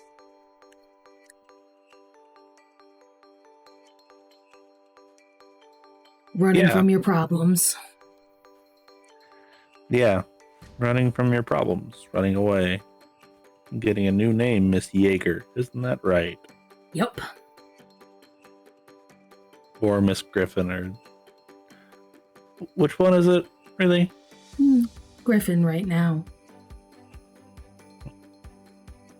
You know that still counts, right? And Vic is up on the stage with the spotlight out on at this point. What? Even if you change just one name, it's still running away and changing your name. And Who ran? I'm back exactly where all my problems started. all of them.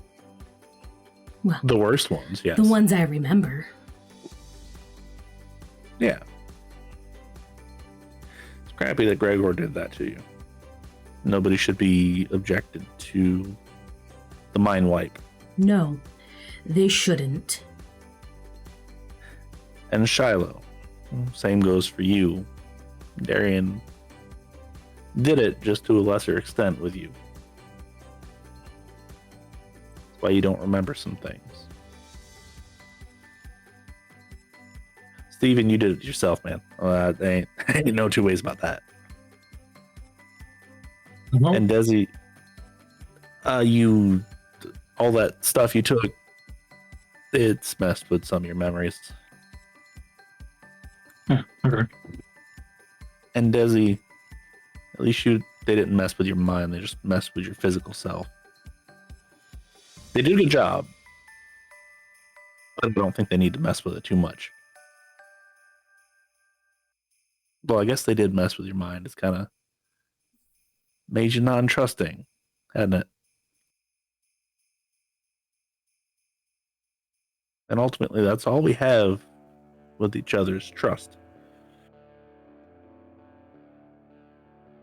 I knew this ain't gonna make y'all trust each other. By no means, but maybe it kind of explains things. Gives a couple of y'all warnings. Take care of your shit now, so you ain't gotta take care of it later. Shiloh, yours ain't never gonna go away. Not until you grow a spine. At one point in time, you had a spine. You would tell people no. Even if it's no, I'm not gonna go to the doctor. You're a lot happier then. Now, you're not necessarily unhappy, but you don't know how to tell people no. You don't know how to stand up for yourself. Tory, at one point you were happy. I assume everyone was at one point. Nothing special there. Right. At one point you felt like you belonged. I don't think you feel like you belong. Well, that feeling of belonging was kind of forced upon me. Oh no, that's not. It's before all the bonding stuff and all the Sabat Vinculum, whatever the Vinculi. I don't know. I don't know what the term is. I don't really care. Back when you were a kid, and I understand Gregor took that from you, but just because he took that from you and a lot of bad stuff has happened to you since, What, I should be happy about things I don't remember? You ain't got to hold on to the past. Not everything that happens in the past needs to stick with you. Not everything needs to stay in the past. You can find the positives and kind of stick with those and then throw away the negatives, kind of like Dessi. However, sometimes the negatives of the past you need to take care of. Even if you don't want to have other people help you take care of it, you need to take care of your stuff. You don't need to run from it all the time. Tory was right about that. Sometimes you need to put on your big girl pants. Even if they're bright pink, sparkly, sequined. You need to kick some teeth in. I know you can. You know you can. You're just scared. You're patronizing me. That's what we do. I believe. Who said damn Ventru? Shiloh? Shiloh grins. Unfortunately, even in death, this is just how I am. Just the Ventru way. We patronize each other. It's not that we don't like each other. It's not that I don't like you. It's just you need to have that realization. And sometimes you gotta pull up your boots and kick that dude right in the face or in the nuts or wherever it is that you feel like you need to kick him, or both. Both are probably better.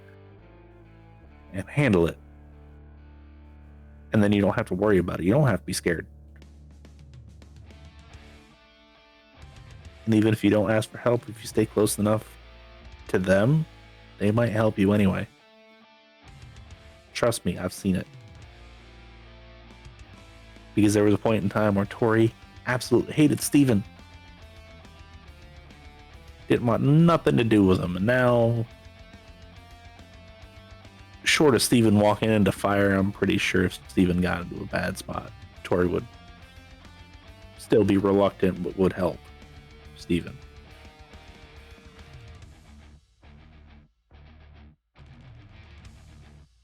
You ain't even got to play nice, just play.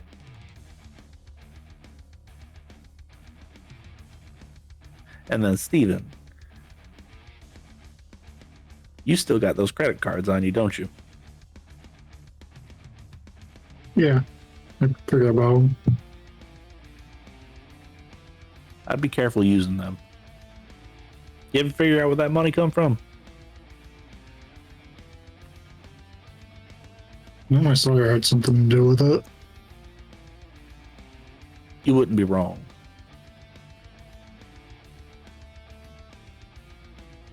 I'd just be real careful using too much on that. I'll call in some favors for some repayment.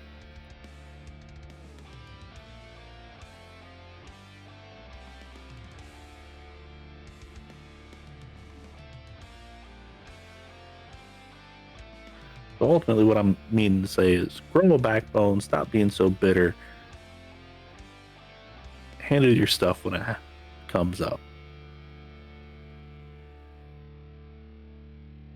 And be careful. And as far as Beth's stuff is concerned, that's a collective. Make sure she doesn't do something dumb. Because she'll do anything to that damn boy. Make sure she understands there's a certain level of you gotta stop. I'm sure it will be handled.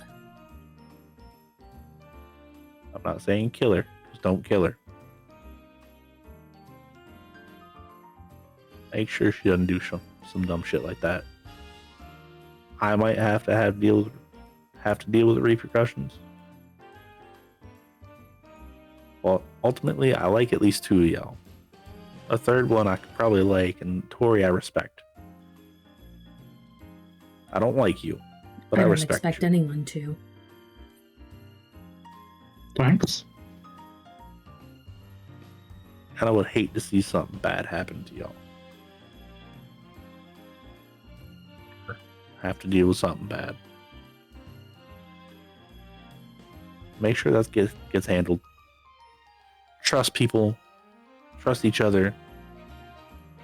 Trust the ghouls that y'all do have a little bit more than what you got. I don't care. Just show a little bit more trust.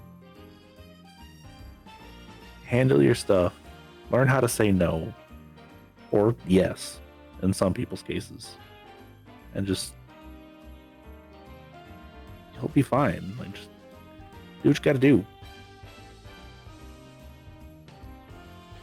I could have had him do the whole theatrics, like throwing you in a burning grave and all that, but I felt like that was too much. That I don't have a flair for that style of dramaticism. Mine is more like Throwing yourself into one.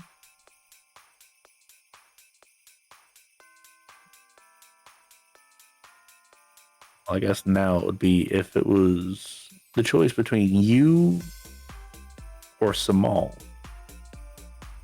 And you going away, meaning Samal could go free. Which one would you choose? What do you mean go free? I'm pretty sure he can handle most things. Okay, if they locked him in a cell, about to throw him out in the sun, and they said, you can take his place.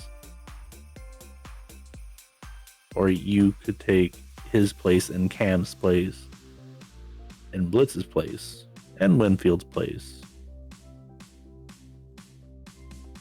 Which one would you choose? One person or five?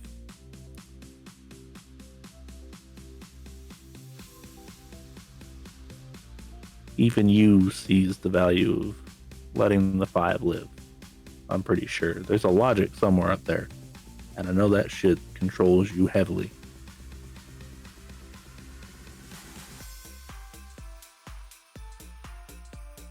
both of them suck, one of them sucks for a lot less, and the other 5 can take care of their shit and get revenge on what they need to get revenge on. I'm also very good at Amari's... surviving. There's no good answer to that. Oh no, it's one or the other. It's gonna happen. Because if it's those 3, I'll lose myself anyway. Exactly, so lose yourself or lose just you. I'd rather not go down that path again. Yeah. When it's your brother, your mom, your dad, your cousin, it's pretty much all that's keeping you here. It's an easy choice.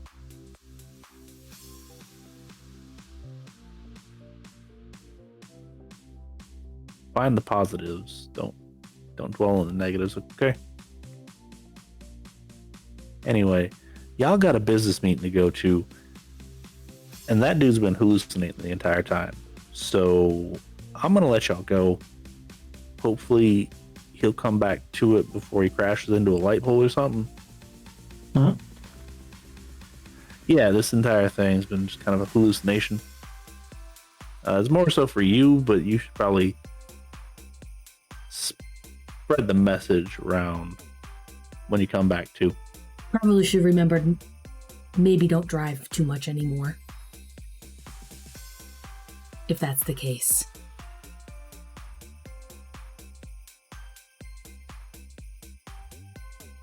It'll be fine. It's mainly a one-time thing.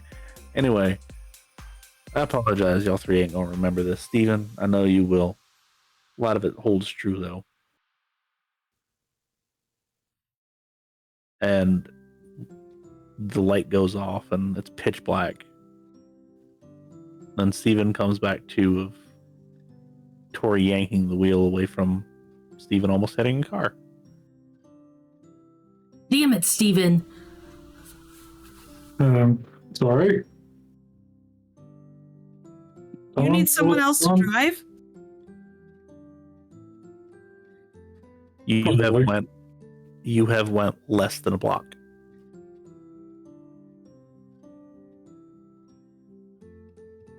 I was not expecting that one.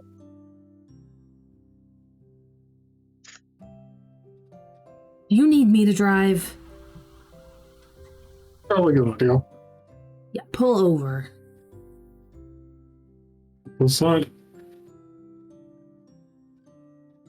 And you 2 swap seats, and you go out in the night to handle whatever business it is that you're going to handle next time.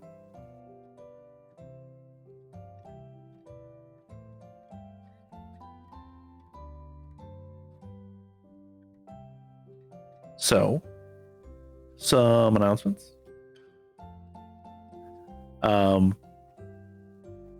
Hopefully everyone enjoyed the little Christmas special. For what it's worth, if you did enjoy it, or even if you didn't, I would like, if you're seeing this anywhere that's not Twitch, leave a comment. That'd be great.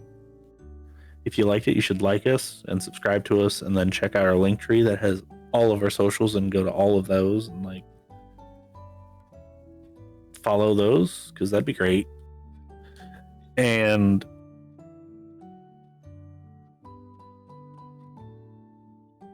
sorry, Cat has decided to start playing with something on my desk. Cat's gonna cat.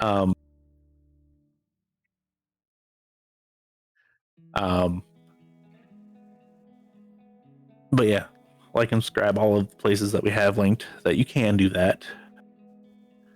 We also have Patreon, that if you feel like you want to see more of this style of content, whether it be World of Darkness or just adaptations of literary works, you can donate that to us. That'd be wonderful. Which we all know how Patreon works, so that's a thing. I am working on a project, Faye's working on a project that we are probably going to put up on that. I think. Maybe. I don't know. Some conversion stuff for Faye's thing. Mine is a system thing. But in any case, I have Patreon stuff. If you want to do Patreon stuff, you can do Patreon stuff. And then we have a Dice affiliate link that is diceleech.com. Makes a great present. Doesn't necessarily have to be for any specific occasion. Everybody likes presents at just random times of the year. Just because presents are great. So yeah, go Linktree, diceleech.com using our link, and you get a certain percentage off. We get some money that you spend, and they get moved some merchandise. It's a wonderful thing. And finally, I have presents for everyone, because I have put you through some emotional trauma tonight.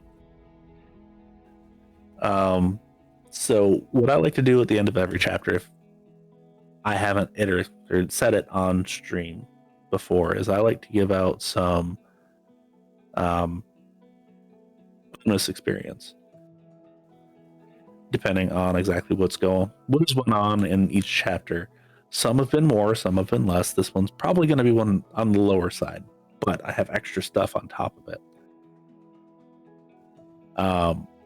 So first and foremost, everyone, on top of the normal experience that you get for tonight, please add 14 extra, so it should be 15 for tonight, experience that you just get for free, because like I said, emotional damage and chapter stuff.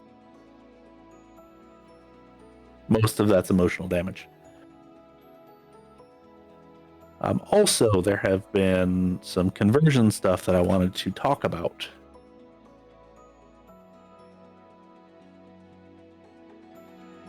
That we, as a group, have started messing with.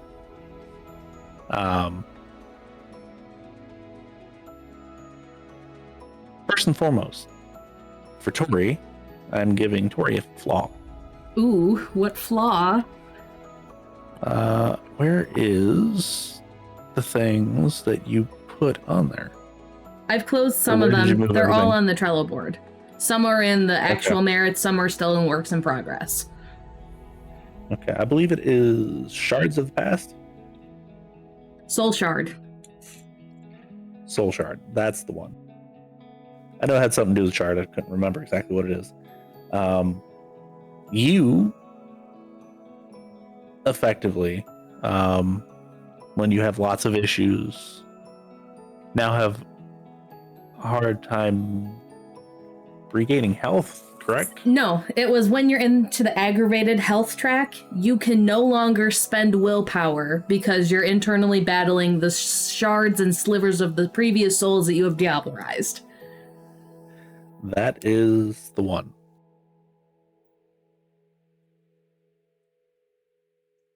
I just know I saw it and I was like, yes, that. I love it. It's fantastic. Let's see here. Steven.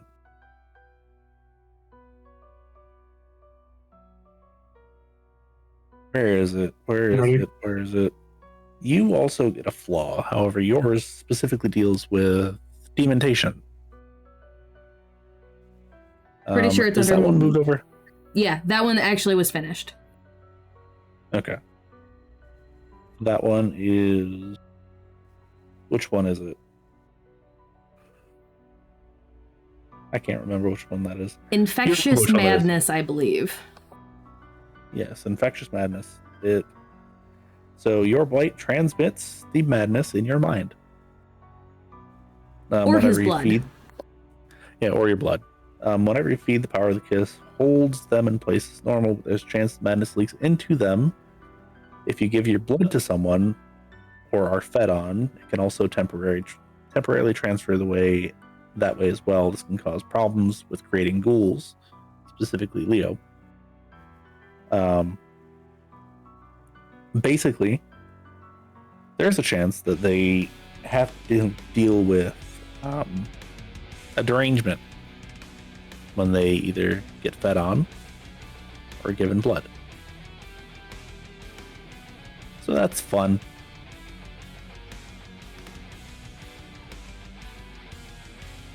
Shiloh.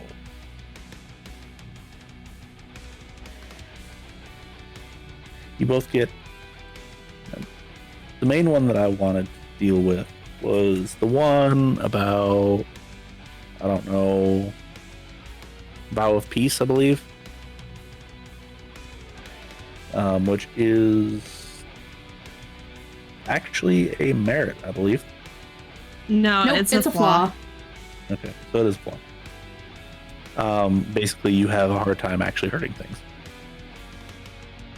As it comes down at the very end of it. What Shiloh dot? has shown that. Sorry, what dot level are you giving her? Because I changed it from 1 to 5, 1 through 5. I need to look at it and actually tell you the specific dot level, but you're gonna have some problems hurting things, which you already don't, so it's not that big of a deal. However, that was the big thing. And then Dessi. Oh no. Hi. You are also going to get a flaw, however, yours is not technically on any of these.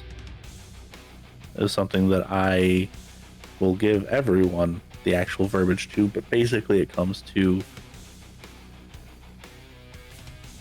when dealing with past traumas,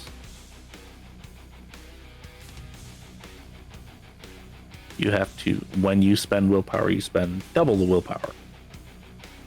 So instead of 1, it's 2 when dealing with specifically past traumas, whether it be a stalker or certain childhood issues that, if for whatever reason you come up against,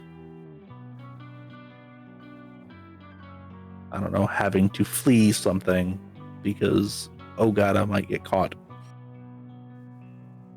All of those are a thing. I have the Sedite flaw and I'm not a Sedite. That's fine. I have like the added Sedite, like the paranoia flaw. That's that. Kind of. Just with specifics. However, all of you are also getting a merit as well. Faye, you have domain leader, I believe 2 right now, right? Or just 1? I don't remember. Well, in I'll any have to look case, at you have domain leader 3. You've dealt enough with your stuff, and you absolutely can.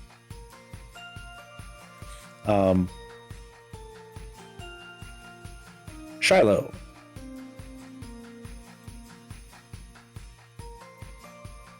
You have what is the beginnings of Golconda Seeker.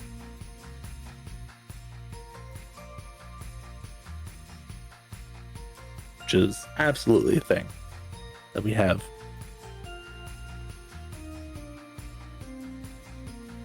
Dessi, if you look in our discussion channel, the one that says Danger Sense, Yes. you have that, Got it. which is, it's not quite finished, so once we get it fully finished, we'll let you know. But that's a start. You just have a sixth sense of knowing either I'm watched or I'm being followed. Danger, but where? Yes. Got it. Okay. Thank you. This is bad. It's like, oh no, this is bad. Maybe we should run it. Oh shit. Danger Sense is a cool one.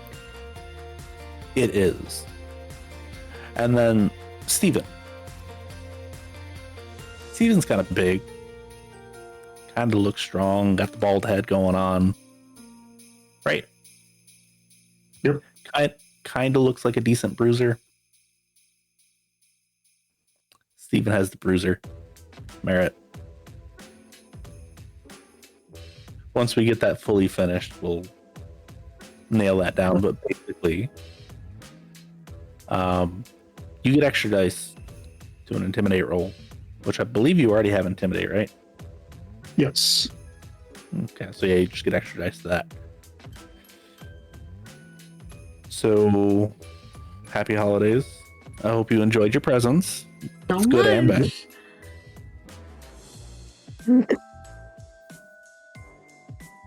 And for everyone that is still with us, we will go into our post-game talk now for any spoilers that may or may not be there.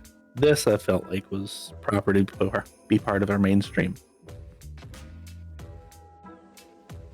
So, I'm excited. So excited. I will allow Faye to do the countdown, since Faye is the one controlling everything as far as changing everything over. Oh, we're already changed over. I started that when we did this. No. Well, spoilers ahead. I apologize. Maybe I should make a big spoiler pop up. Maybe. It's fine. Questions, comments, queries, and concerns. Oh boy. So just to clarify. My man said, I'm going to let out all your dirty laundry. Well, to clarify, the three of us will remember none of this. Like, our characters will not have gone through this. It is only Steven. Correct? Yes. Yes. And technically, they were playing caricatures of their characters. Right. I'm just making sure. Technically. Yeah. Which did that for a very specific reason, mainly because even mage fuckery wouldn't handle this. Mm-hmm. That's specifically why I mentioned the Madness Network as well. Because it was absolutely part of the Madness Network. Shenanigans. Love the Madness Network. Some of that was true, some of it wasn't. You have to pick through what was true and wasn't. Some of it, you guys will never know if it's actually true.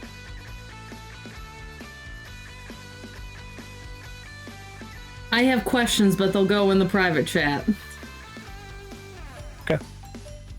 At least that one specific question. About the thing? There's no way. I don't know. Why not? Dengle. Maybe he did. Maybe he did. She's German. They like dragons. I think that's the Welsh. It's both, actually.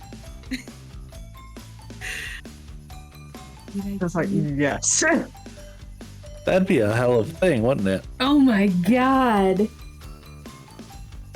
That would Puppy. fucking ruin her. Oh, I know.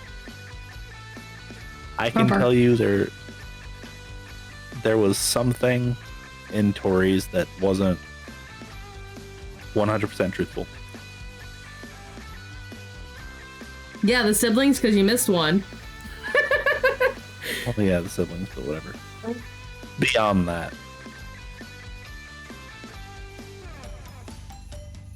There's no way Charles was her dad. no.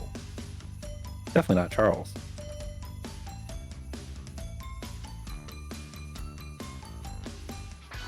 I don't like the implication of that. No, Charles wasn't her dad. It's fine. No, yeah, I know, but you said not Charles in a way that you were implying it might be someone else, and I don't like that. I don't like that thought. It physically wouldn't be able to be anybody else. That's a problem. But it's nobody in any of our stories. If Steven digs deep enough, he might be able to find some answers on some things. But also, Steven didn't get a specific location, so it'd be really hard to find out certain things. because we don't actually know where Tory's from. Nope. And we don't know exactly where Shiloh was doing the volunteering. We also don't know where Dessi ended up. We just know that there's a theater there, and she had an assistant. I don't know you people. I don't know what you're talking about. Yeah. Would Shiloh let Steven if he started asking? You're muted. Sorry, I had to mute because the dog was barking and anyway, would Steven let Shiloh what? Would Shiloh let Steven dig deeper if he started asking? It depends. If he asked about like her human life, yeah, she'd probably tell him.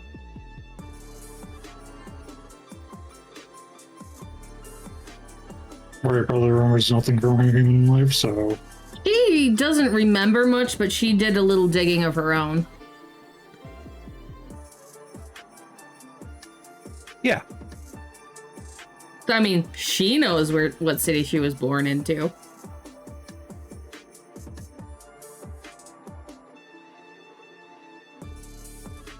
Yeah, and I guarantee she wouldn't share.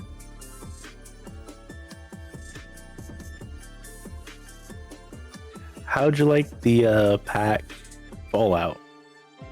I loved it so much. And we can officially say that Cosmic has met Gregor now. And now you see why Tory like jumps to help Winnie. She carries so much guilt over that. Gonna say part of me is surprised that Tory and Samal seem to have such an amicable relationship after they started out hating each other so much. He didn't like her, she was just scared of everybody.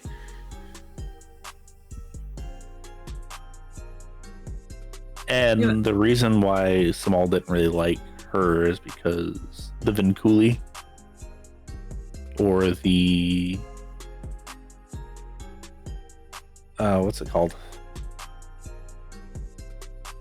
The Vinculi, that's the bond. The Vinculum is the act of doing it. Yeah. And Gregor made it obvious that he didn't like Tory. So nobody really liked Tory except for Winnie. They were both on the same rung of that bottom ladder. Yeah, and it was more so Winnie didn't dislike Tory because they got treated the same. Why was Gregor so in a huff about Tory from the jump? I mean, wasn't she his experiment to begin with? Or was it because she was a failed experiment?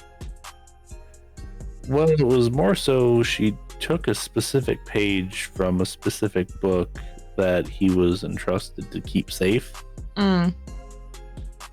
Which made him look bad. She was an unexpected complication that he took advantage of, and then shit spiraled from there. Yeah. Is it partly he's pissed at himself for underestimating her and is taking it out on other people? Yes. He is the poster boy for toxic masculinity. If I haven't made that abundantly clear. And Tory didn't exactly hide her smarts when she was in the Sabbat. She tried to impress all of them.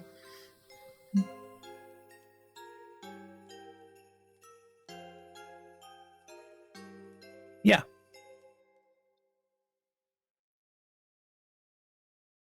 So, moving on from the past to the present. We didn't see much of the present. I was very sad about that. Yeah. I know, but it's mainly just Leo and Cam and Bobby that I wanted to show. Because wanted to show that Bobby's always kind of been an idiot. He's useful, I think we all but he's do. always been a.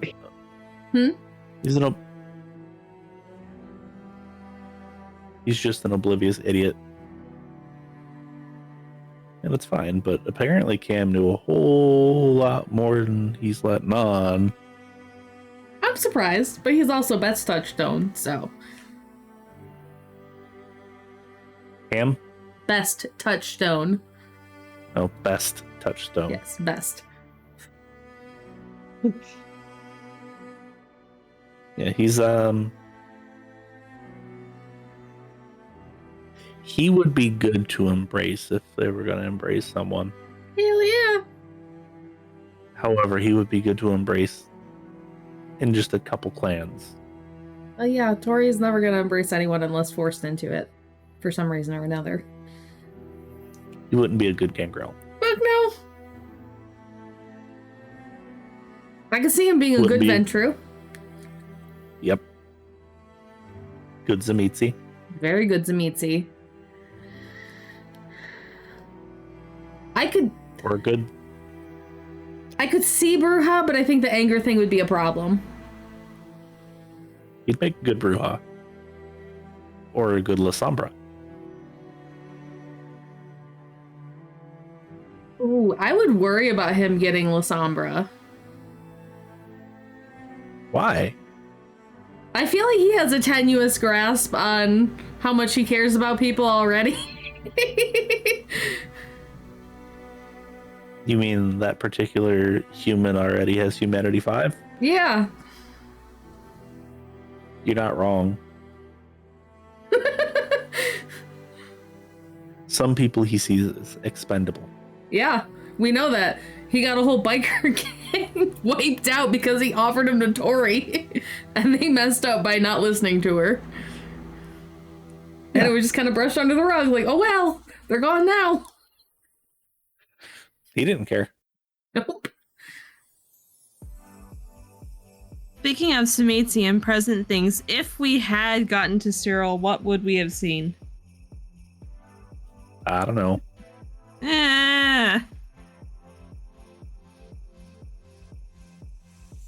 It's absolutely just going to be a transition point anyway. I know, but still, theoretically, I want to know what Cyril was doing.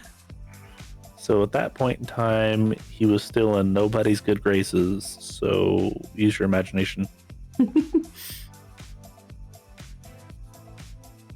I have a question. What are we doing like the next time we see each other? We're just going to be like, I don't know what the fuck happened there. We all blacked out on something. Well, what's happening like the next time we see each other? We're not We even never- aware that it happened. It all happened in Steven's mind. He is the only one that saw that and is going to remember it. We have no idea that it happened. We're gonna get in that vehicle. He's gonna stare off into space and start swerving, and Tori's gonna grab the thing, being like, Steven, pay attention. Yeah, basically. What's happening next time we see each other, though? You will have a business meeting to go to at Trinity's Club. Yay! Oh boy. Hold that yay. Oh boy. I want to be such a bitch. You can be, actually. Yay! I'm here to be cunt, and only that. Yeah. One of the people would actually probably entertain you for a little bit. Yay! Yay! Mainly because Mom doesn't act like this. This is fun. No. Sister acts like that, though.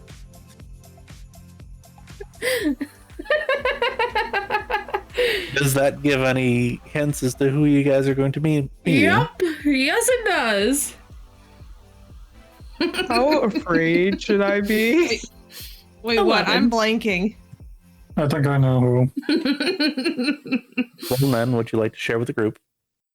The Volgoon from Charlotte's brood. Bulgur. Yeah, Bulgur. the So Oh, Charlotte. hey, oh no! Oh no! Oh, It's- Charlotte's an NPC in my game, and she is a 10th generation daughter of Cacophony. Yeah, which is who Abby knows that has been dealing with. However, her male child is going to be coming down. He has spent some time in the Sabbat. they don't exist. There are no male daughters of Coterie. There are no sons They're of actually Discord. they are don't called Sons of exist. Discord, but he's a Vulgir. He's not. They don't He's not a exist. daughter. Yeah, he I made don't himself- associate. I know He- what he they made are. himself. I don't associate. Yeah, he made himself into a Vulgir. So yeah, that's fun. I don't associate. It's Dessi fun. doesn't know. Yeah, Desi doesn't know until she's told. Desi doesn't know. My dumbass does. Desi's a fucking idiot. Like she just. Man. It's like, how long until I poke this bear until it decides to maul me? How fun is this, guys? However, there is also going to be someone else there. Just because, we need more people at this meeting. Do we? Who else is coming to the fun meeting? Well, Samal will be there. And Nyx. And the Tremere that you've been harboring in a petting zoo. Why? Why? Wait, what? Yeah, What? no, that's actually a thing. The petting zoo was a real thing. Oh my god, Samal's gonna find out about the Tremere! You act like Samal's he already known I about the was gonna Tremere. say, you act like he doesn't know.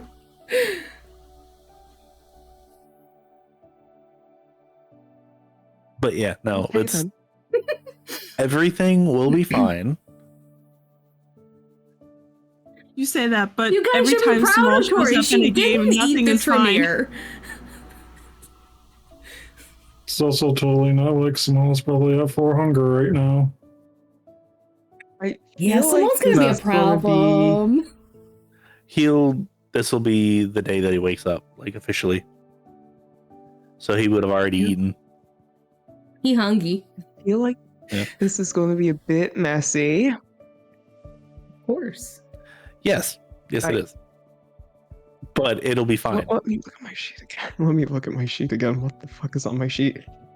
Problems. Something tells It'll me be fine the way I should everything else we deal with is fine. invest.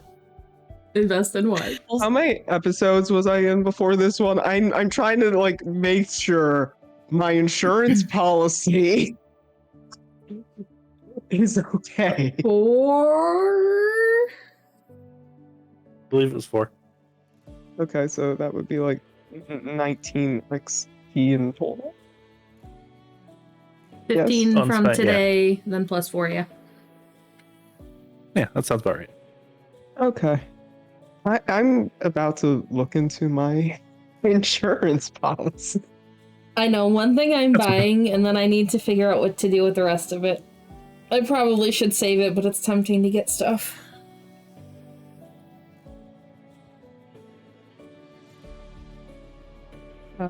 Spend it all. It's so tempting! Oh my god. But I really, really need that stupid 5th level thing so I can start buying into the Dominate track. Oh, I know. It's like, I know, I just don't care. Do we have a thing for the thing that we've been talking about for my thing? That's a lot of things in there. Yeah, I know, I'm sorry. We've talked about so much things for your thing with a thing for you that I don't know which thing you're talking about. So send it to me. Anti-tabula. I'm trying to remember how much I need to buy before I actually get to it. Oh, that's a 5th level dot. That's Or a 5 dot thing. That's a 5th level what now? That's a 5 dot thing Yes. for Dominate. Okay. Here. Did I say dominate or did I say fortitude? See, this is why I asked. I couldn't remember. I think I'm gonna look. Dominate makes know, sense. Well, No, okay. no, So- last time I heard it talked about, you guys were talking about fortitude. So I that know. one's fortitude. I know I needed 3 and 1, and then I needed 3 and 1, and then it was a 5th level of the other, and I couldn't remember which one it was a 5th level of. I feel like it's fortitude. Okay, that makes sense. Oh, spoilers on that, by the way. You can undo Tabula Rasa with enough time and effort. Oh man, would Shiloh ever do that to Tory without talking to her first? Absolutely not. Shiloh is terrified of Tory. Good. And would well no, see here's the thing. She's smart enough to put 2 and 2 together that if she tried that on someone who's been out of it as long as Tory, it would fuck up her mind. And as terrifying as Tory is now, Shiloh would never in a million years want to deal with like an absolutely busted up Tory. I will be right back. There's no predicting that, and she's to her. So she absolutely would not. I already know what would happen. I know how Tory would act. I have a dumb question because brain is not working right now. Is getting like a 3rd dot in the same lore sheet, is that 9 XP or is that 3 XP? You have to buy each one, so 3, 6, 9. Okay.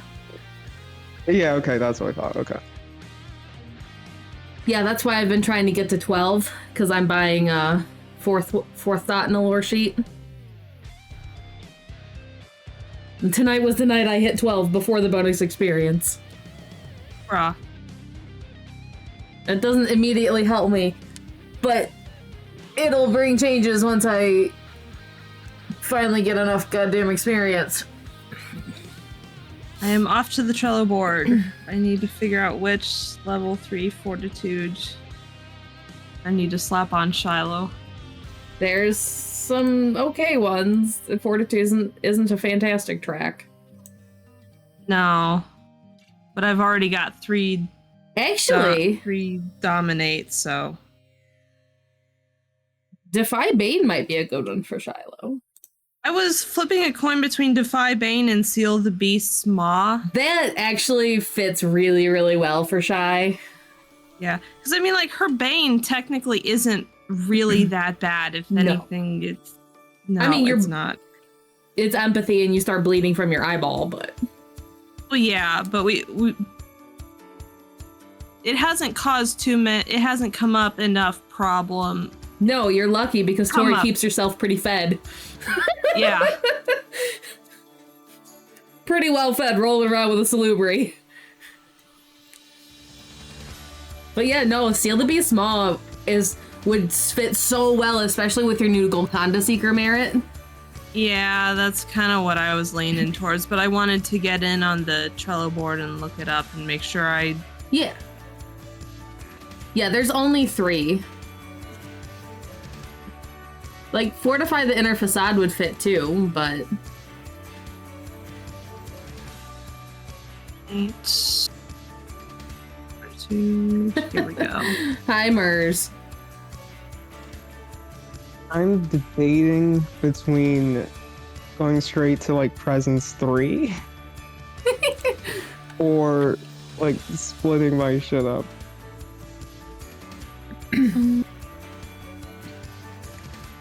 Oh man, oh man, oh man.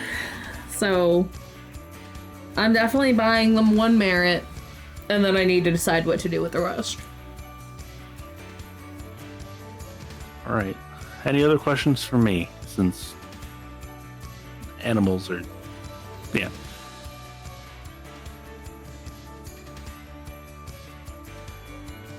Yeah, no, I'm just going straight Presence. I think I'm fucking myself. That's fine. I'm gonna pick up Seal the Beast's Maw. I feel like that would be more in line with all the Golconda stuff that Shiloh just picked up. I need to decide what to pick for the 4th level domain one. I am now considered the trusted leader. Yes. Because, yeah, no, I had you at one lower than I thought I had you. Oh, yeah. So, I apologize. Also slightly worried because I'm pretty sure that I've got a rival floating around somewhere. You absolutely do. And a lot of other stuff, because for every dot I get, there's a bunch of negative things that come along with it.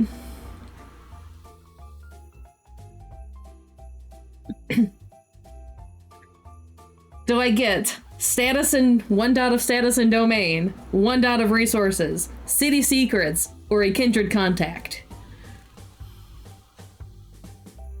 I Whatever need you to feel pick like. 2 of them. I don't know.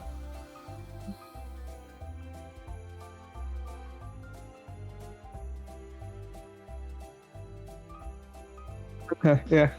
I decide. I went throne voice because I can use it for a purpose other than being a dumbass. Totally. Yeah, it's called hiding and running. Yeah. Hey, Skeever Brain! So, No laugh buttons? I Is was I did a distracted. I Skyrim apologize. reference. You did a what? I did a Skyrim reference. Yay! Desi did throw voice, and I did, hey, Skeever Brain. Very nice. there we go. Round 2. I am going to pop off and take off the makeup and everything. Have a good Because evening I and Merry have to- Christmas. Or Or whatever you Christmas. celebrate. Or Chrysler. Happy holidays. Did everyone like the lessons that Vic tried to impart upon you? Yeah, you mean the one that Very not nice. going to stick for Shade of Tory? Yeah. I'm curious to see what Steven takes from this. That is a great question, actually. I have to figure that out. He also needs to figure out how to stop Timothy from poking his fingers into his stuff. Stop using Yeah, his I shit. think Yeah, you didn't think that credit card was free, did you? No, of course not. To be fair, though, I don't think Steven's used it done too much, actually. Right, but then you're going to start business and realize, oh, this is expensive. And I don't have a whole lot of money.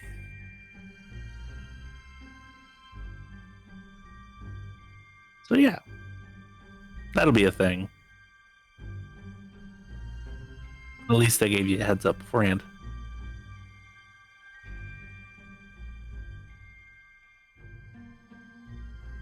And was everybody like, oh, it's a young Tory, when she was actually happy? Aww. Who is the dad? It's just her dad. It's nobody of importance. He's dead now. Like, actually dead, not just like...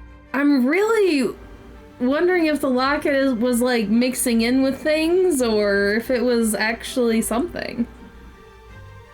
I'm really especially curious. since it was Victoria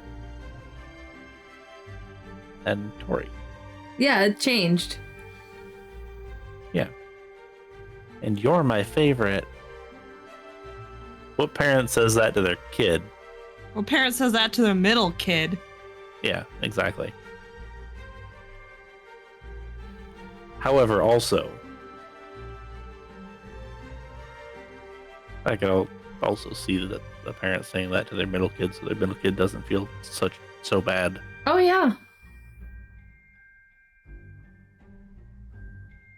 Especially So when like, you were there's in a plausibility on both of poverty-stricken them. air. Like, yeah. Huh.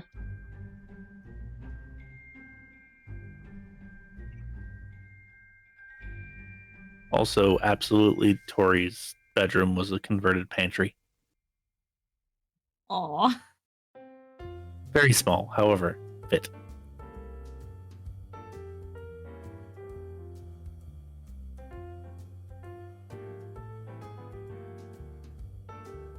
You just needed room for books. Which eventually she got a bookshelf. And she was fine.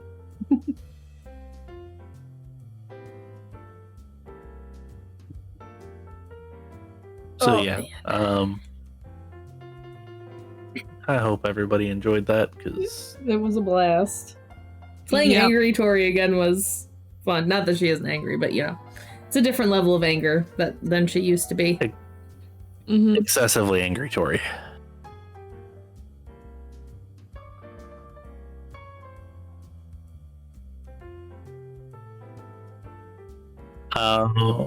Anybody got anything else for me? For anyone else? Not on stream, I don't think. All right. So with that, I will say Merry Christmas, Happy Hanukkah, Happy Kwanzaa, have a good holiday. Hopefully you get some time off. Just relax. Happy New Year. We'll be back before Happy then. Boxing Day. Yeah, but in case if they don't see it before then. So any of those you may mix and match, make it work for you. Stay safe. And if you are in the US, be careful of both ice and drunk drivers, because it is Christmas and people absolutely drink too much eggnog that is spiked with brandy. Or be careful driving in the obscene amount of fog that we've been getting.